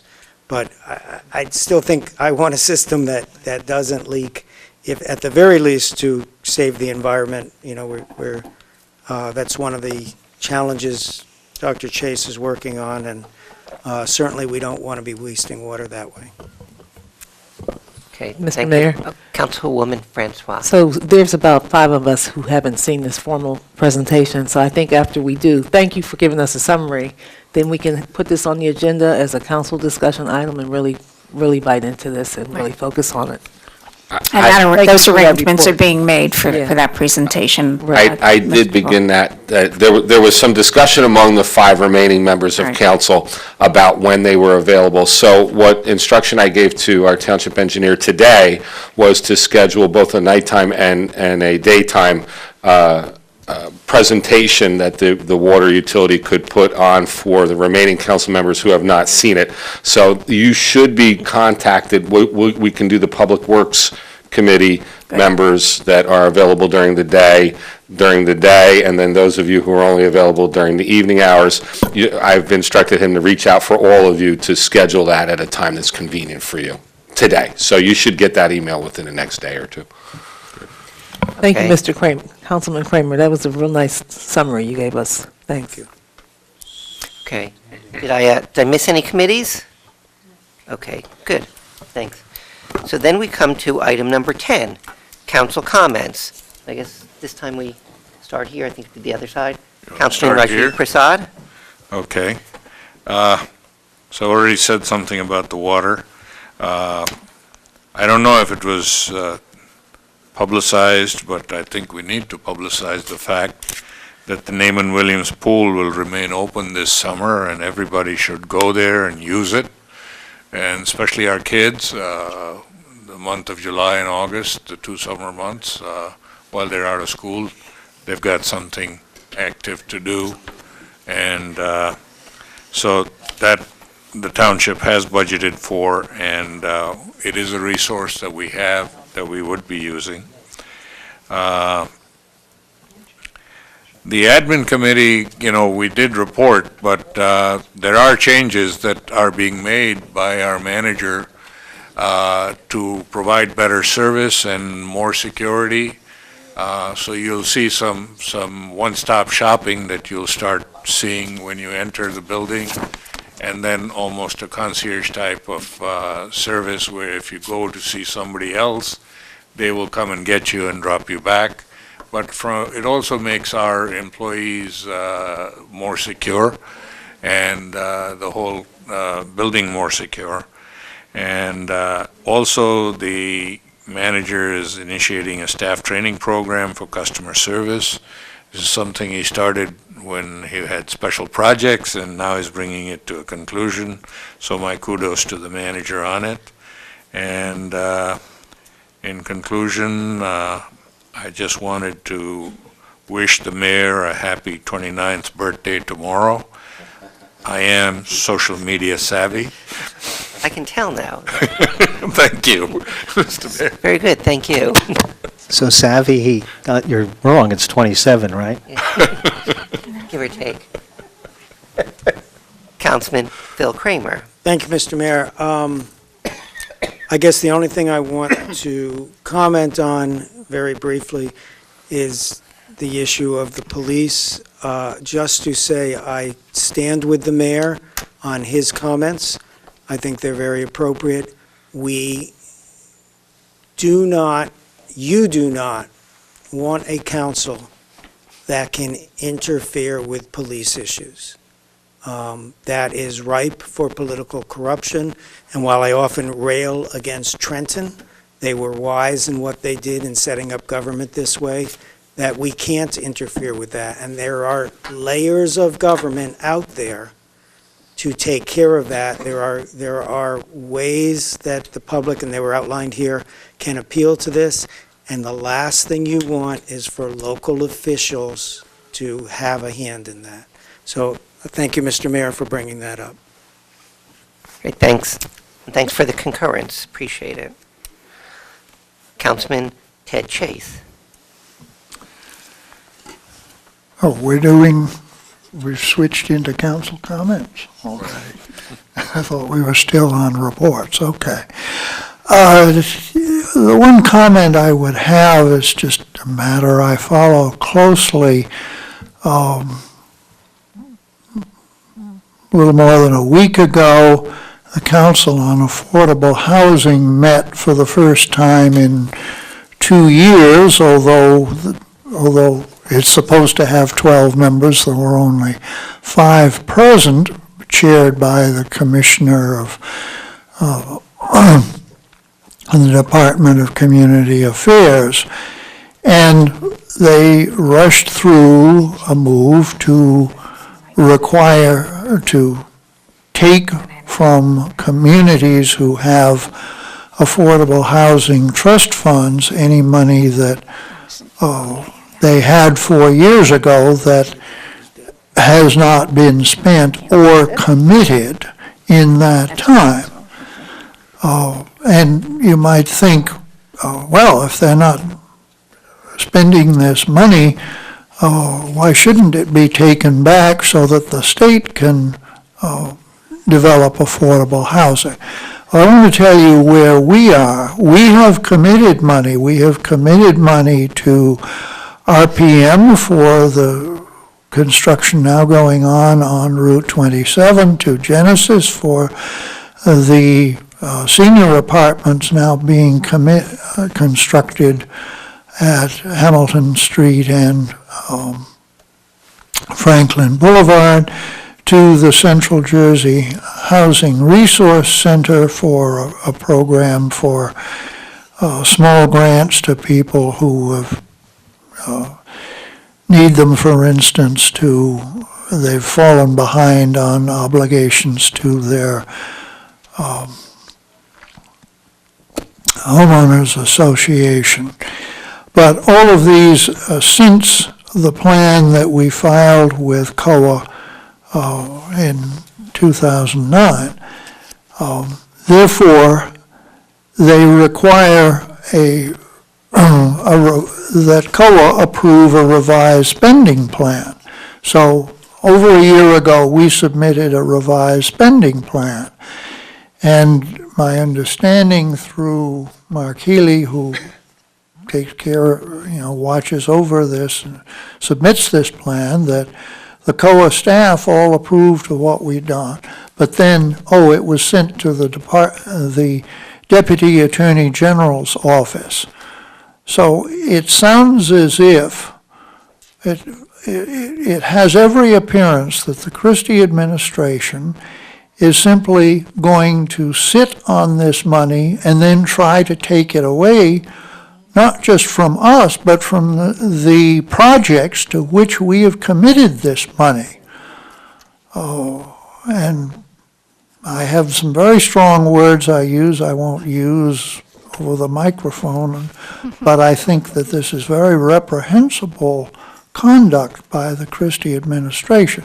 I did hear on the evening news today that a 3-judge panel of the appellate division has issued a restraining order against this seizure of money. And by the way, we did get a letter addressed to the mayor demanding $4 million back from us, which is their calculation of how much money we haven't committed. Oh. Well, tune in later. This is a continuing story, and I'm a little concerned about why the state hasn't approved our budget. Oh, is the state trying to figure out a way to squeeze money out of our budget to balance the Christie administration's budget? I move that the mayor pays that money. I'd be glad to write a check. Whether it clears is a different story, but. Okay, thank you. Councilman James Fasenella. Yes, I got the notices concerning the meeting that Councilman Chase was talking about for the sit on the housing board. That was sent shockwaves through the many nonprofits in the state that help with housing issues and help implement programs, including ones we have here in Franklin, to put that money to good use. In general, this affordable housing situation has just dragged on way too long, including the trust fund issues. And I unfortunately, looks like it's taken a turn in a bad direction, but maybe this will bring everything to a head and somehow solve for once and for all exactly who's going to do what with what money, and if money is going to be taken, what exactly will be used for, because it's one thing to take it, but it should be somehow used for housing initiatives. But we will find out, and between Councilman Chase and myself, I'm sure we will keep you posted. So real quickly, the Community Foundation, last month they approved I believe a $1,500 grant to the my colleagues asked me if they got it. I don't know if they've actually received it. Our clerk takes care of that, but just the High Steppers, which is a dance group comprised of seniors who go around to various institutions, including nursing home. I believe they go to VA hospitals and other groups and perform entertainment that is very fulfilling and otherwise would not be out there being performed. So we made a small grant again, I think for the 3rd year, to help them keep that tradition going. Perhaps we'll give them a formal check in an upcoming meeting. The Sierra Leone community celebrated their 52nd anniversary of their independence. They had a large parade up on Hamilton Street. I was honored to ride in the float with the Grand Marshal, I guess they called him. I had a couple dignitaries from New York, and it was wonderful. The mayor joined it, the parade, for most of the parade route, and it was a wonderful celebration once again. The Sierra Leone community is out there. They're vibrant. They're very involved in the community. Hopefully they'll get more involved in considering getting on some government committees. That would seem to be the theme of the day, of the speeches for that group, like many immigrant groups that have come to this country, to be part of the town in that way. There's plenty of opportunities for everyone, but Sierra Leone are actively trying to get their members of their community to get more involved in government. I welcome their involvement.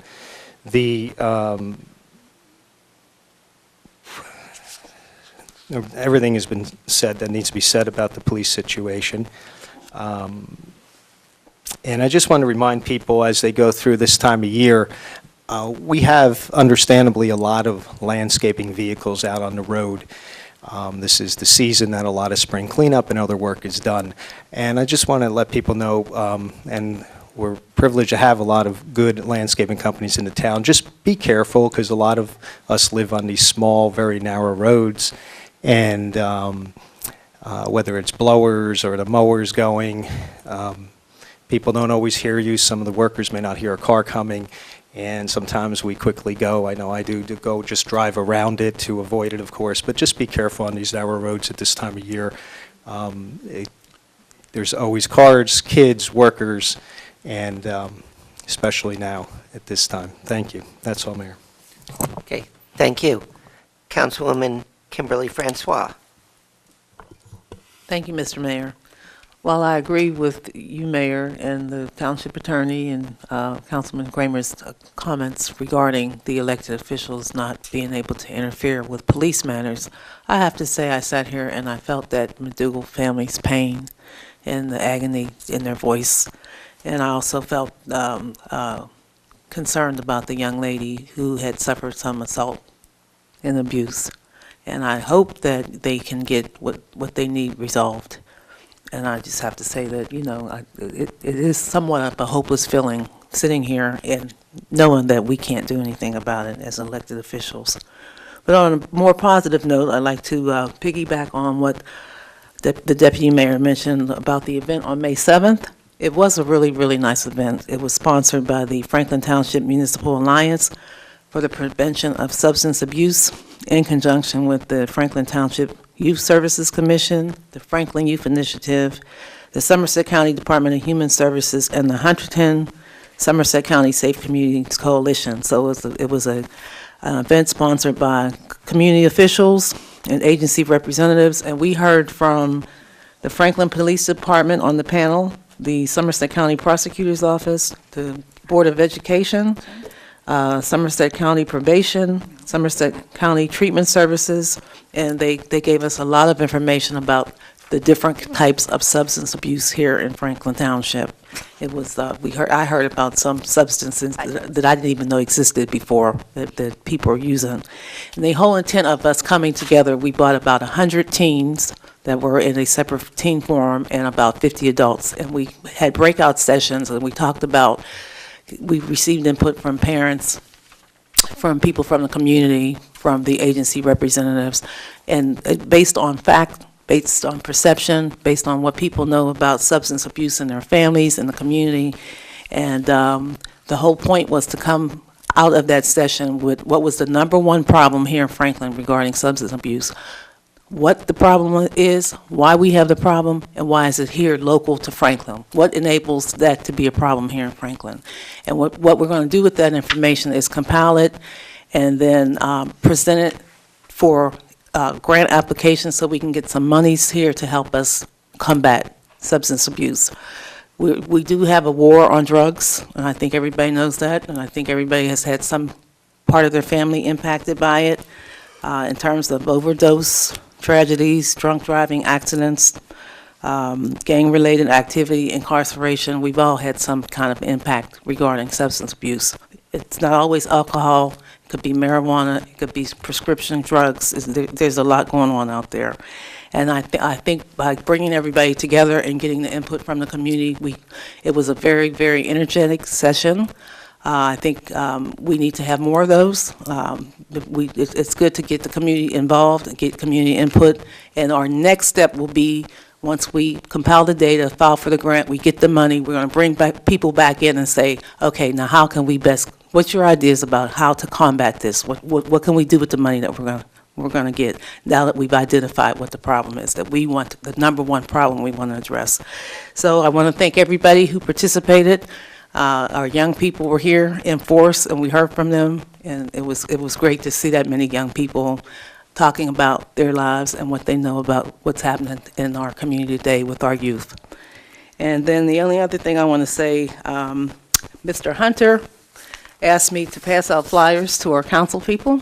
There is on Saturday, May 18th, the New Jersey Orders is having their yearly fundraiser. And the individual who's going to be speaking She's an author and literacy expert, and she's an advisor to our President Obama and Secretary of Education. And she has a book that is called It's Not Complicated. Her name is Phyllis Hunter. She happens to be a member of the Hunter family.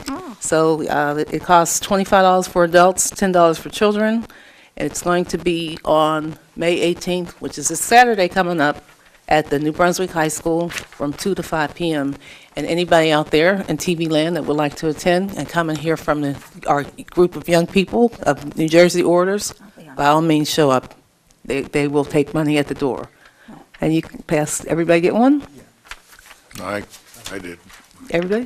One more? Phil. Okay. So hopefully you all can come out and support the event. And then, last but not least, I'd like to invite everybody from the township to come to our Memorial Day Parade. It's going to be on Monday, Memorial Day, May 27th. Starts at 11 o'clock on DeMont Lane. Goes from New Brunswick Road up to Amwell Road. And to here, to the municipal building, it ends here. And come out and have some fun on Memorial Day. Thank you, Mr. Mayor. Okay, thank you. Deputy Mayor Rosalind Sherman. Thank you, Mr. Mayor. Well, I'm going to talk about one of my favorite subjects, and that is the Franklin Township Cultural Arts Council and the programs that we have coming up in the near future. This coming week, on the, a week from now, on the 22nd of May, there's going to be a presentation at the library, a video on the Jubilee Singers, their sacrifice and their glory. These were young African-American people who had wonderful voices, who traveled representing their race throughout the world. They were not well paid, they were not well received in certain areas, but they were there to make a point and share their talent with the world, gospel singing, spread that kind of beautiful music. So it will be hosted at the library on the 22nd from 7 until 9. It's free, but you have to make a reservation, so please call the reference desk at the library. The next event after that is our really big event, the one on June 1st. There is going to be what we call a Jubilee in Central Park, and it's almost our Central Park, in Colonial Park. We're going to have two events going on that same day at the same time. One event will be across from the children's playground. The theme of that is Juneteenth and the Emancipation Proclamation. We'll have music, we'll have children's crafts, we'll have some educational speakers, and we'll have a whole bunch of volunteer tables there representing the various nonprofits in the township. Over in the Rose Garden, we're then going to have another event called Framing the View, being put on by our visual arts group. They will have gilded frames that you can use to hold up and look at the flowers in a different perspective. You can take pictures through the frames of your family, of the flowers. Whatever catches your fancy. There'll be music and storytelling and face painting for the children. All of this is happening from 11 until 4 o'clock. So hopefully we're going to have a beautiful day. I put in an order for that. But just in case not, June 2nd is our rain date. So please come out, bring the family. It's a wonderful family event, and I think you'll just enjoy it. It's going to be great for the children, and it's going to be great for the parents. On June 8th, we have a literary arts program at the Van Loosa Dam House. We're going to have storytelling for adults. There is a storytelling organization in the state of New Jersey, and we have several professional storytellers that you just sit back and listen and enjoy hearing the wonderful stories that they will have to tell. So I encourage you all to participate in those events. I also have my phone number over here, 732-718-6942, if anyone would like to either volunteer for the Cultural Arts Council or receive our emails, please give me a call, and I'll be happy to take care of your request. Thank you very much. Okay, thank you. And now for my comments, which I do not have any for this day. Might be. So then we go to item number 11, council discussion items, and there was one item added to that, Memorial Day Parade. Councilman Vasanella? Thank you, Mayor. So real quickly, and throw this out here, we have a Memorial Day Parade. It's not our biggest event in town, but as far as I think many of us feel, one of our most important. And in recent years, the American Legion, local post among other volunteers in town have put it together. This year, the American Legion post is not as involved, and it's really fallen on the shoulders of just a handful of volunteers led by Bob LaCourte. And to make it simple, we cannot have the parade if we don't have basic police to handle the traffic and basic security. Without a big discussion, I mean, obviously council can make any comments they want. I'm proposing that this year we fund the Township Council funds up to, not to exceed $2,000 to handle the policing needs. Otherwise, there simply will not be a parade. I say that with the, at least from my point of view, that going forward, and it could always start the day after this year's parade if we have it, that they look for private sponsorship, an underwriter, perhaps one or a handful of from the township that would support what I think most of the budget simply is the couple $1,000s for policing. And like our fireworks event that we found private sponsors and it worked out well, but this is just too late in the game and we simply will not be able to have the parade and the event if we don't make that allocation. Manager Vornlocker, understanding council's strict fiscal policies, wanted us to make that determination and advise him, direct him if we so desire to make that money available. So I propose we do that, but again, other council may have other sentiments. Mr. Okay. Mayor. Deputy Mayor Sherman. Yeah, this is the first time I've ever heard of that request. I'd like to understand what happened and why we're being asked to fund this. What happened? Well, I can't speak for all those details, but having had a conversation with Mr. LaCourte, the lead volunteer, and our manager, in past years, it was taken care of in various ways. Don't know the exact component of the funding, but when the American Legion Post and others were involved, it was all taken care of. This year, we simply will not be able to have that Memorial Day parade and celebration that Councilwoman Francois just spoke of unless we fund this. The permits are based on having the minimal police presence for it. And again, I emphasize going forward, absolutely, well, I shouldn't say absolutely not, but I would want to see it funded privately, and I believe we have the people in town that would step up to the plate. But this year, it's in 2 weeks, so either we make the $2,000 appropriation or there's not a Memorial Day parade. I'm open to other suggestions, but between the manager and Mr. LaCourte, my understanding is that's our only option. Well, I'll chime in here just a bit. To clarify, it's the only option. The parade permit application was submitted several days ago. It was routed to the police department, and yesterday the police department made an inquiry to me as to how the police, who they should contact as far as the off-duty police officers that were necessary for the parade. And my direction was to Mr. LaCourte, who is the applicant for the parade permit. And I had a discussion with him in the lobby, and I said, you know, how are we proposing to pay for the off-duty police officers? And that's how you're having this discussion now. There is no identified funding in the municipal budget for it. However, if I'm instructed to find a way to pay for the police officers, that I will do that. But there is, at this particular point, a parade that requires police officers to shut down the road, and As far as the request that's being made here, that's beyond me. It's just simply, I can tell you that the police officers are necessary to have the parade. So in the past, it was the American Legion that funded it? The American Legion certainly was the sponsoring agency for a number of years, so one would assume that that's who funded the police officers. That was my question.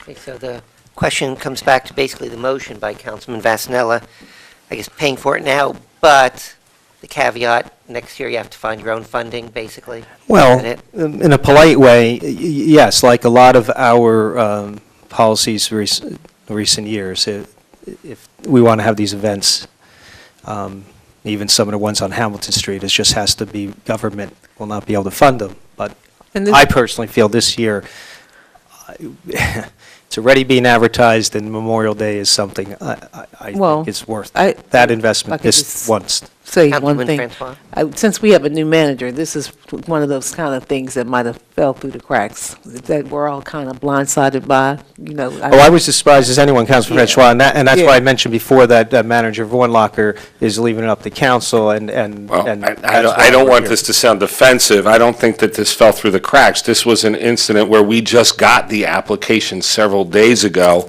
and while we are not involved in the planning of this parade, the parade is a private function. The township is not sponsoring this parade. If the township were sponsoring this parade, much like we don't sponsor the fireworks celebration, it is done privately. It's held here on our grounds, but this is not something that we're sponsoring.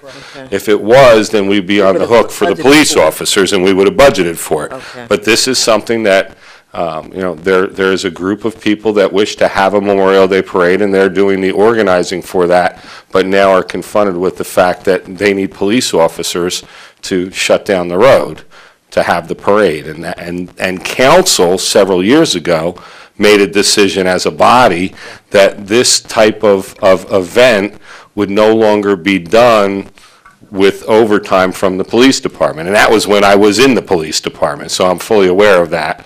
So I can tell you that funding, much like the fireworks, it was decided by council to not fund those. There's a number of parades every year, and so that's why we're at where we're at. Does this have to go back to the FOC committee to find the money? No. Or can we make a motion? I think we can do it here. I mean, in theory, the manager has authorization to fund this. It's under 8,500. I certainly respect his decision to throw it to council, since we have stated we don't want to fund these things. And as a practical matter. Council, as a practical matter, it's just a matter of the township manager authorizing the overtime. It's not like. As a practical matter, pay somebody to do it. I don't have an issue with doing it, and it's not an issue of finding the money. The issue is council made a decision several years ago not to fund these types of events, and so that's why I'm throwing it back at you, not because I can't find the money, but because that was the decision made by council. Well, I'd like to make a motion then. Oh, you already made a motion? I have another point I'd like to make. Oh, wait, she can second it, and then we. Oh, I thought it was seconded. I'd like to second the motion.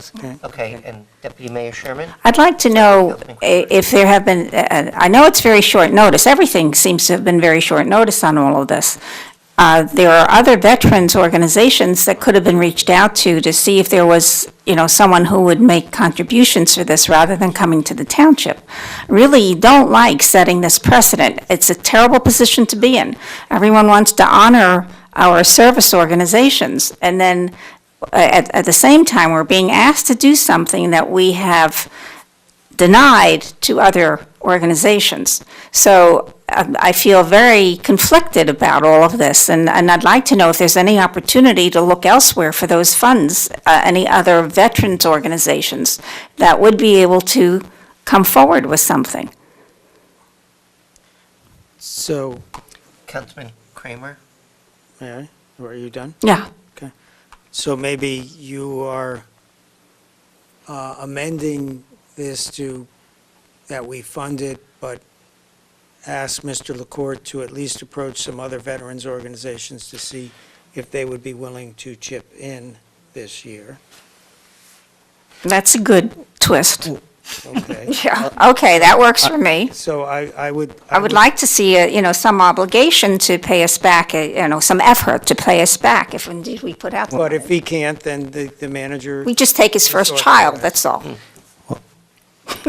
Well, it was his third child we gave the award to. We take the award back. The first one's out of college, so he wants one where he's pay tuition. And then my question is, which is cheaper, paying police overtime or paying outside job? You were going Generally speaking, paying outside job, which then means we have to have a bill too. So, I mean, I will handle that part of it if council gives me instruction to fund the police officers, I will handle the details without, Yeah. So- at its most economical way that I can. And we can legally do that, Mr. Lawyer Person? Sure.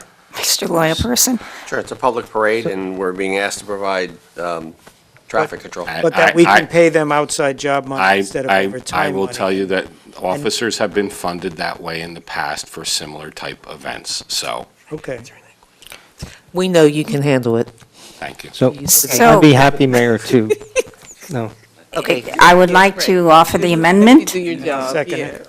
okay, so Councilman Vaснella and Councilwoman Francois, with the amendment that they go try and find, is that okay for Well, both of you? Yeah, I mean, I just assumed if Mr. LaCourt found any funding that he would do that. I don't think, He heard about it today. yeah. But he So- understands the Okay. need for that. Okay, so the motion is basically, we will fund it now. Ask the organizers to go approach various groups to see if there could be reimbursement, and that next year, we are not so apt to do that, please find funding. Is that it encapsulated? Yeah, yes, Mayor. Okay. Anything else on Up to, this? I'm sorry, up to, not to exceed 2,000, Pardon me, yes, okay. which I was told would work. And I would, Councilman Kramer? I would just like to make the comment that this isn't, I don't feel this is on Mr. LaCourt. He stepped up and helped in organizing this, and this thing, having not done it before, he didn't realize, what this issue, and it kind of fell on him. Yeah. As I Yeah. understand. That's how I This, right, this is understood not it. poor planning That- on his part, it's Right. a passing of the football issue. Okay. No, that's, when I reflected, it's kind of fallen on Mr. Claw's shoulders, and whether it's him or whoever that steps into the role next year, So. look for the hopefully- private funding So there, as soon as Hopefully we can find possible. something this year, too. are there any other comments on this? Okay, all in favor of the resolution and motion as amended, please say aye. Aye. Aye. Opposed? Abstain? Motion is carried. Thank you very much. Appreciate that from all. Thank you for taking on this very difficult task. Yeah. Yes, it good is. luck. And I'm sure we'll have many criticisms when it's over. Okay, we now come to item number 12, approval of the minutes. And speaking about doing things slightly last minute, on item C, Township Council Work Session, regular meeting, April 9th, 2013. I may have a few questions, so I'm going to ask if we can not do that one and come back. Okay, and then I'll tell Ms. McCarthy, or ask her if my memory is as I think it should. So I'm going to ask that we do A, B, D, and E, and not C at this point, if that works. Then I'll come back with that one. So it's a motion to approve the following minutes. Budget meeting, March 14th, 2013. Work session, regular meeting, March 27th, 2013. Work session, regular meeting, April 23rd, 2013. Executive sessions, January 22nd, 2013, February 26th, 2013, April 9th, 2013, and April 23rd, 2013. Is there a motion to approve the aforementioned minutes? The last one was April 26th, not April 23rd. Oh, pardon me, okay. Thank you for that, very good. Okay, April 26, 2013. Okay, as corrected, the motion for the approval of the aforementioned minutes? Oh, so moved. Seconded. Moved and seconded. Ms. McCarthy, please poll the council on approval of the minutes. Councilman Chase, Yes. Councilwoman Francois, Yes. Councilman Kramer, Yes. Mayor Levine, Yes. Councilman Prasad, Yes, except March 27th. Deputy Mayor Sherman, Yes. Councilman Vasanella. Okay, motion is carried. Thanks for indulging me on that one we had earlier. Next, we have approval of the minutes, approval of the warrants. The warrants are the bills that we pay. Excuse me, maybe I missed it. Why are we not doing April 9th, or we have? I had a few questions Okay. that I just saw That's enough, that's too fine. recently, pardon me. Fine. Okay. So we now have item 13, approval of the warrants. Warrants in the amount of $13,497,514.95 on May 14th, 2013 are presented to the Township Council for payment. Is there a motion to pay the warrants as read? So moved. Second. Moved and seconded. Ms. McCarthy, please poll the council on payment of the warrants. Councilman Chase, Yes. Councilwoman Francois, Yes. Councilman Kramer, Yes. Mayor Levine, Yes. Councilman Prasad, Yes. Deputy Mayor Sherman, Yes. Councilman Vasanella. Yes. Okay, motion is carried. Next, we have item number 14, our public hearing on the budget, which we did earlier. We did not get our approval from the state on the budget. They looked through the details, make sure it's in proper shape, I guess. And so we can't have the final vote on the budget. I suspect that might happen next meeting. So then we come to public hearing and adoption of ordinances on second reading. Usually ordinances go into law after 2 votes. There's usually 1 vote. And then the next meeting or 2, generally it's voted on a second time. And at that second meeting, there's a public hearing where people can speak about that ordinance. And if it's voted on a second time, it goes into law. There are no public hearings and second readings for this meeting. We have 2 ordinance introductions. The first is item 16A on the agenda, ordinance 4019-13. And ordinance amending the code of the Township of Franklin, County of Somerset, State of New Jersey. More particularly, Chapter 62, Salaries and Compensation, Section 62-4, Annual Compensation for Managerial and Exempt Employees. 62-6, Annual Base Salaries for Police Sergeants and Lieutenants. 62-7, Annual Longevity Payments for Police Sergeants and Lieutenants. 62-8, Annual Compensation for Police Patrol Officer. 62-9, Annual Longevity Payments for Police Patrol Officer. 62-10, Annual Salary Scale for 9/11 Telecommunicators and Fire Prevention Officers. 62-11, Annual Longevity for White-Collar Collective Bargaining Employees. 62-15, Computation of Hourly Wages for Part-Time Employees. And 62-16, Compensation of Hourly Wages for part-time seasonal employees. This was tabled from a prior meeting. What it does is bring our statute up to date with our union contracts. The new positions that are in here have already been approved by council, and this entails no raises. It's just kind of cleaning up our ordinance. The foregoing ordinance is presented to the Township Council for adoption on first reading, posting, publication in accordance with law, and public hearing, and final adoption on Tuesday, May 28th, 2013, at 7 o'clock p.m. here at the Municipal Complex. Is there a motion to introduce? So moved. Second. Moved and seconded. Ms. McCarthy, please poll the council on payment of the, pardon me, on introduction of the ordinance. Pardon me, thanks. Councilman Chase, Yes. Councilwoman Francois, Councilman Kramer, Yes. Mayor Levine, Yes. Councilman Prasad, Yes. Deputy Mayor Sherman, Yes. Councilman Vasanella. Yes. Okay, motion is carried. Next, we have the second and final of ordinance introductions.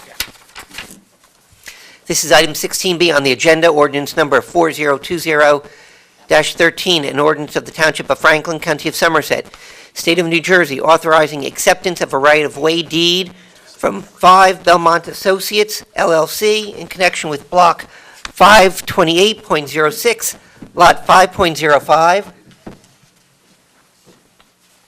known as 125 Belmont Drive, docket number PLN 12-00001. This basic right-of-way, it's coming to us from the planning board. The foregoing ordinance is presented to the Township Council for adoption on first reading, posting, publication in accordance with law, and public hearing, and final adoption on Tuesday, May 28, 2013, at 7 o'clock p.m. here at the Municipal Complex. Is there a motion to introduce? So moved. Second. Moved and seconded. Madam Clerk, please poll the council on item 16B, ordinance 402013. Introduction, please. Councilman Chase. Yes. Councilwoman Francois. Yes. Councilman Kramer. Yes. Mayor Levine. Yes. Councilman Prasad. Yes. Deputy Mayor Sherman. Yes. Councilman Vasanel. Yes. Motion is carried. Next, we have our consent agenda. Consent agenda are items of a basically routine nature, which can be voted upon in one vote, but it's any council person's prerogative to take something off for a separate vote. So we are given items 15A through T. These items, as listed on consent agenda portion of this meeting, are presented to the Township Council for adoption. Is there a motion for the consent agenda or discussion? So moved. Second. Moved and seconded for the consent agenda. Madam Clerk, please poll the Councilman Kramer. Oh, I thought, were you going to ask, Mr. Vasanello, were you going to ask the manager a question? Because I had, Just if he wanted to make any comment concerning what seems to be the last bill relevant to the Hurricane Sandy cleanup.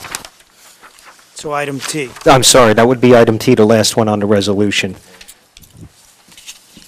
Just wanted to bring everyone up to speed. And what Mr. Vasanella asked me about just before the introduction of the consent agenda was that there's a $44,000 expense to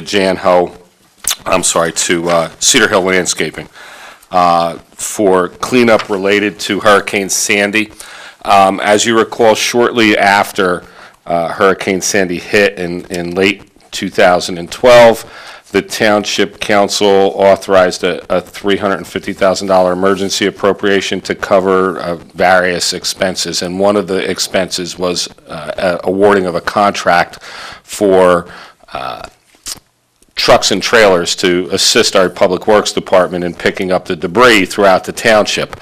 In what seems to have been an oversight, either with the vendor or with our Public Works Department, the equipment used to load the truck was not included in the initial invoice. So this is the equipment that was used to load the debris into the truck that we have obviously a responsibility to pay for. This is covered under the 2012 emergency appropriation and is not a 2013 budget expense. It'll be billed back to 2012. And can we apply for, Well, and like all of the other costs related to Hurricane Sandy, this $44,000 also will be reported to FEMA as part of our reimbursement, yes. We're just finally reaching the point that we're wrapping up all of our reporting to FEMA for all of our cleanup efforts. And considering it's been a long, but only 6 months, a little over 6 months, it's actually amazing how much actually work had to be done, not just the physical work, but the administrative work. There was Yes, Councilman Kramer and I were looking at just, this starts to bring closure on all of that. And whatever money you get back, you'll let us know on. Well, I would only caution council that we haven't received our FEMA reimbursement from Hurricane Irene yet, so I would not count on it tomorrow, but certainly we will be in receipt of it at some point in the future. Irene. Where's Governor Christie when you need him? The check's in the mail. Okay, anything else on the consent agenda? Yeah, just a quick question. Yeah, Councilman Prasad.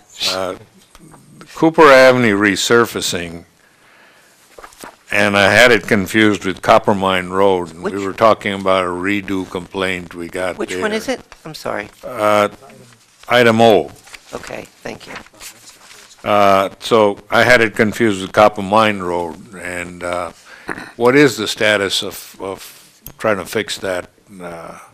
There was a complaint from the residents. It was investigated, and the repairs that were necessary to be made have been made. However, I think that we have certainly a lengthy conversation, if you'd like me to explain it to you, or have the engineer explain it to you, but the repairs that could be made were made by the Public Works Department. And All right. it was not a case of something that we would go back to the contractor for. Okay, all right, thank you. Okay, anything else on the consent agenda? Okay, it has been moved and seconded. Ms. McCarthy, please poll the council on the consent agenda. Councilman Chase? Yes. Councilwoman Francois? Yes. Councilman Kramer? Yes. Mayor Levine? Yes. Councilman Prasad? Yes, Deputy Mayor Sherman? Yes. Councilman Vasanella? Yes. Okay, motion is carried. Now we have one item added since the weekend, which is item 18, 18A, resolutions voted on separately. Pardon me.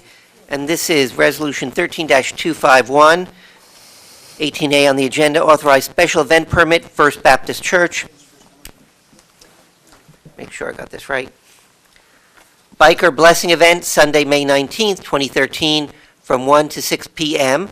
at the First Baptist Church of Lincoln Gardens parking lot. Is there discussion or a motion for this resolution? motion for resolution. Second.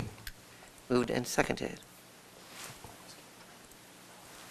Ms. McCarthy, please poll the council on item 18A, Resolution 13-251, please. Councilman Chase? Yes. Councilwoman Francois? Yes. Councilman Kramer? Yes. Mayor Levine? Yes. Councilman Prasad? Yes, Deputy Mayor Sherman? Yes. Councilman Vasanella? Yes. Okay, motion is carried. Next, we have item 19 on the agenda, old business, which is 2013 board and commission appointments.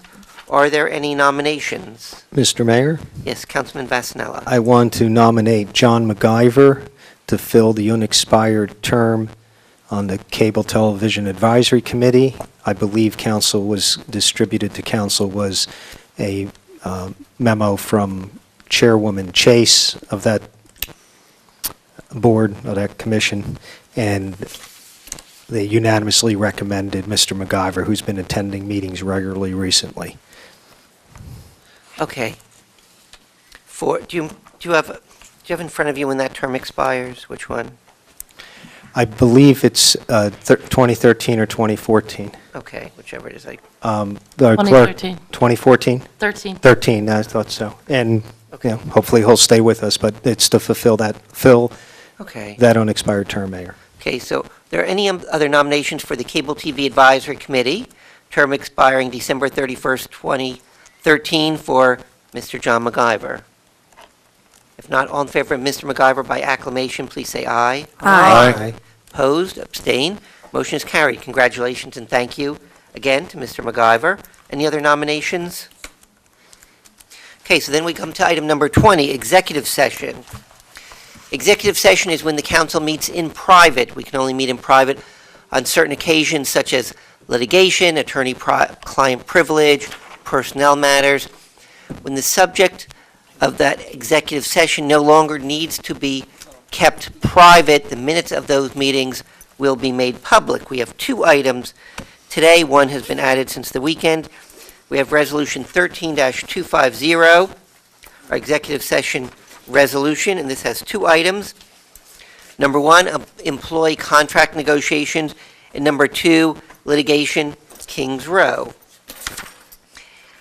Is there a motion for the resolution for executive session? so moved. Seconded. Moved and seconded. Ms. McCarthy, please poll the council on the resolution for executive session, please. Councilman Chase? Yes. Councilwoman Francois? Yes. Councilman Kramer? Yes. Mayor Levine? Yes. Councilman Prasad? Yes, Deputy Mayor Sherman? Yes. Councilman Vasanella? Yes. Okay, motion is carried. We're going to go into executive session, which again, meeting in private. When that is concluded, we will come out and we will do only 2 points of business at that point. Number 1, we will vote to come out of executive session, and number 2, we will adjourn the meeting. So because there's no other business to be taken care of, we're going to end our taping at this point. From all of us, happy Mother's Day. Have a happy and thoughtful Memorial Day.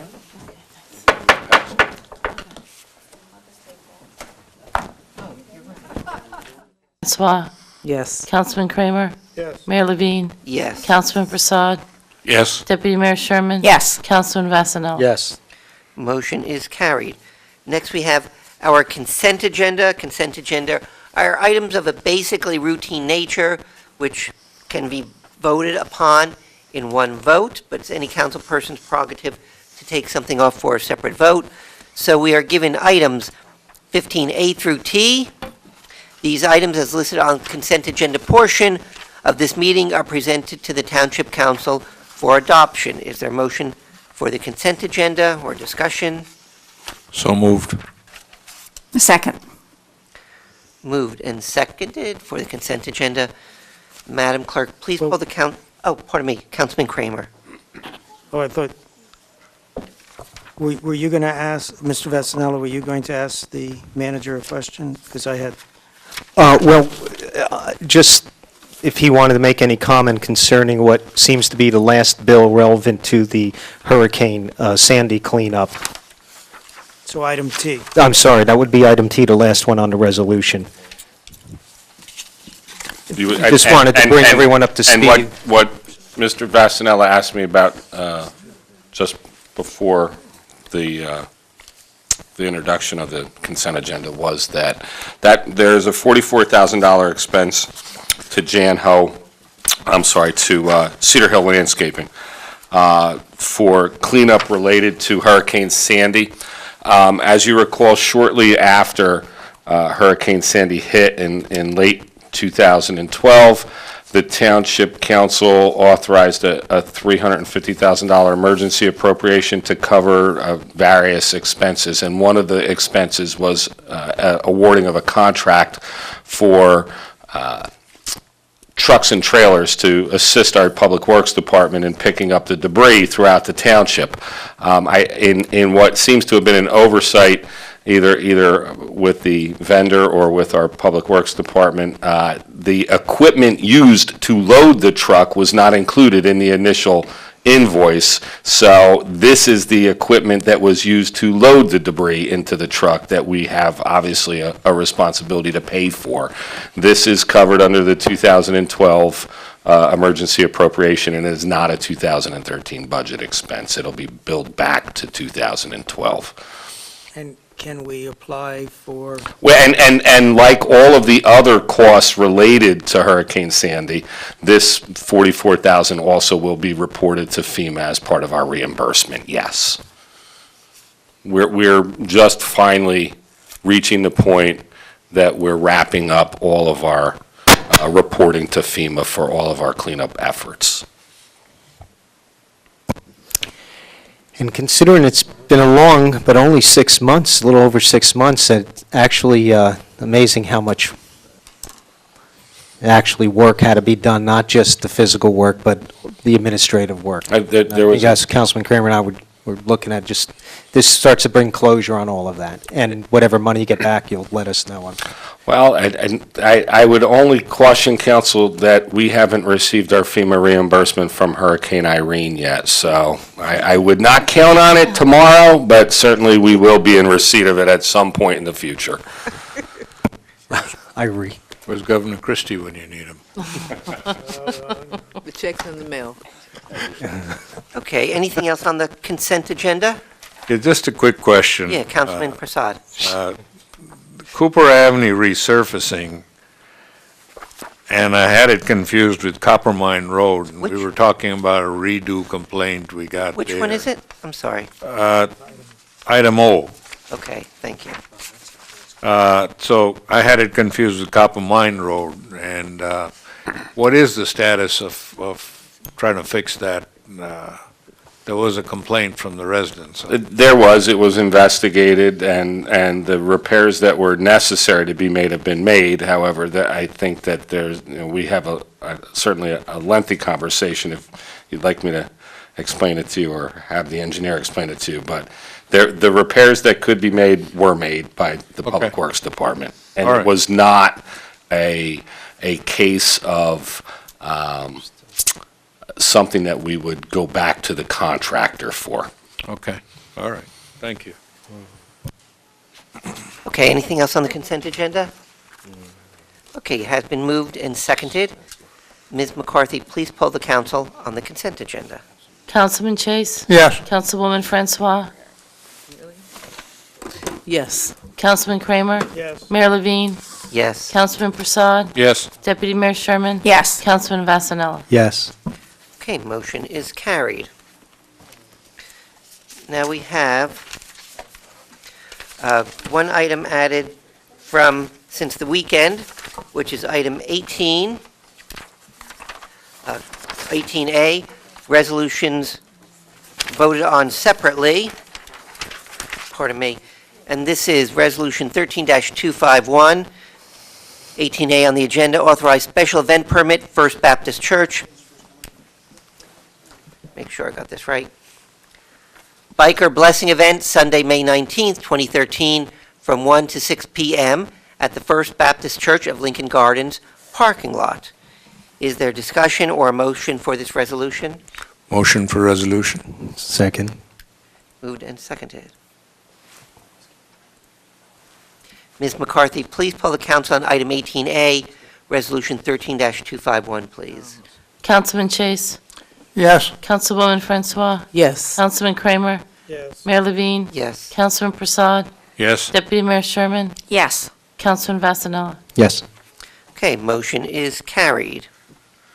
Next, we have item 19 on the agenda, old business, which is 2013 board and commission appointments. Are there any nominations? Mr. Mayor, Yes, Councilman Vasanella. I want to nominate John MacGyver to fill the unexpired term on the Cable Television Advisory Committee. I believe distributed to council was a memo from Chairwoman Chase of that board, of that commission, and they unanimously recommended Mr. MacGyver, who's been attending meetings regularly recently. Okay. Do you have in front of you when that term expires? Which one? I believe it's 2013 or 2014. Okay, whichever it is. The clerk- 2013. 2014? 13. 13, I thought so. And, hopefully he'll stay with us, but it's to fill Okay. that unexpired term, Mayor. Okay, so there are any other nominations for the Cable TV Advisory Committee, term expiring December 31st, 2013, for Mr. John MacGyver? If not, all in favor of Mr. MacGyver by acclamation, please say aye. Aye. Opposed, abstain.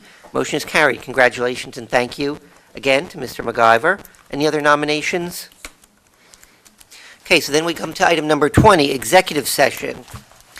Executive session is when the council meets in private. We can only meet in private on certain occasions such as litigation, attorney-client privilege, personnel matters. When the subject of that executive session no longer needs to be kept private, the minutes of those meetings will be made public. We have two items today. One has been added since the weekend. We have Resolution 13-250, our executive session resolution, and this has two items. Number one, employee contract negotiations, and number two, litigation, Kings Row. Is there a motion for the resolution for executive session? so moved. Seconded. Moved and seconded. Ms. McCarthy, please poll the council on the resolution for executive session, please. Councilman Chase? Yes. Councilwoman Francois? Yes. Councilman Kramer? Yes. Mayor Levine? Yes. Councilman Prasad? Yes, Deputy Mayor Sherman? Yes. Councilman Vasanella? Yes. Okay, motion is carried. We're going to go into executive session, which again, meeting in private. When that is concluded, we will come out and we will do only 2 points of business at that point. Number one, we will vote to come out of executive session, and number two, we will adjourn the meeting. So because there's no other business to be taken care of, we're going to end our taping at this point. From all of us, happy Mother's Day. Have a happy and thoughtful Memorial Day.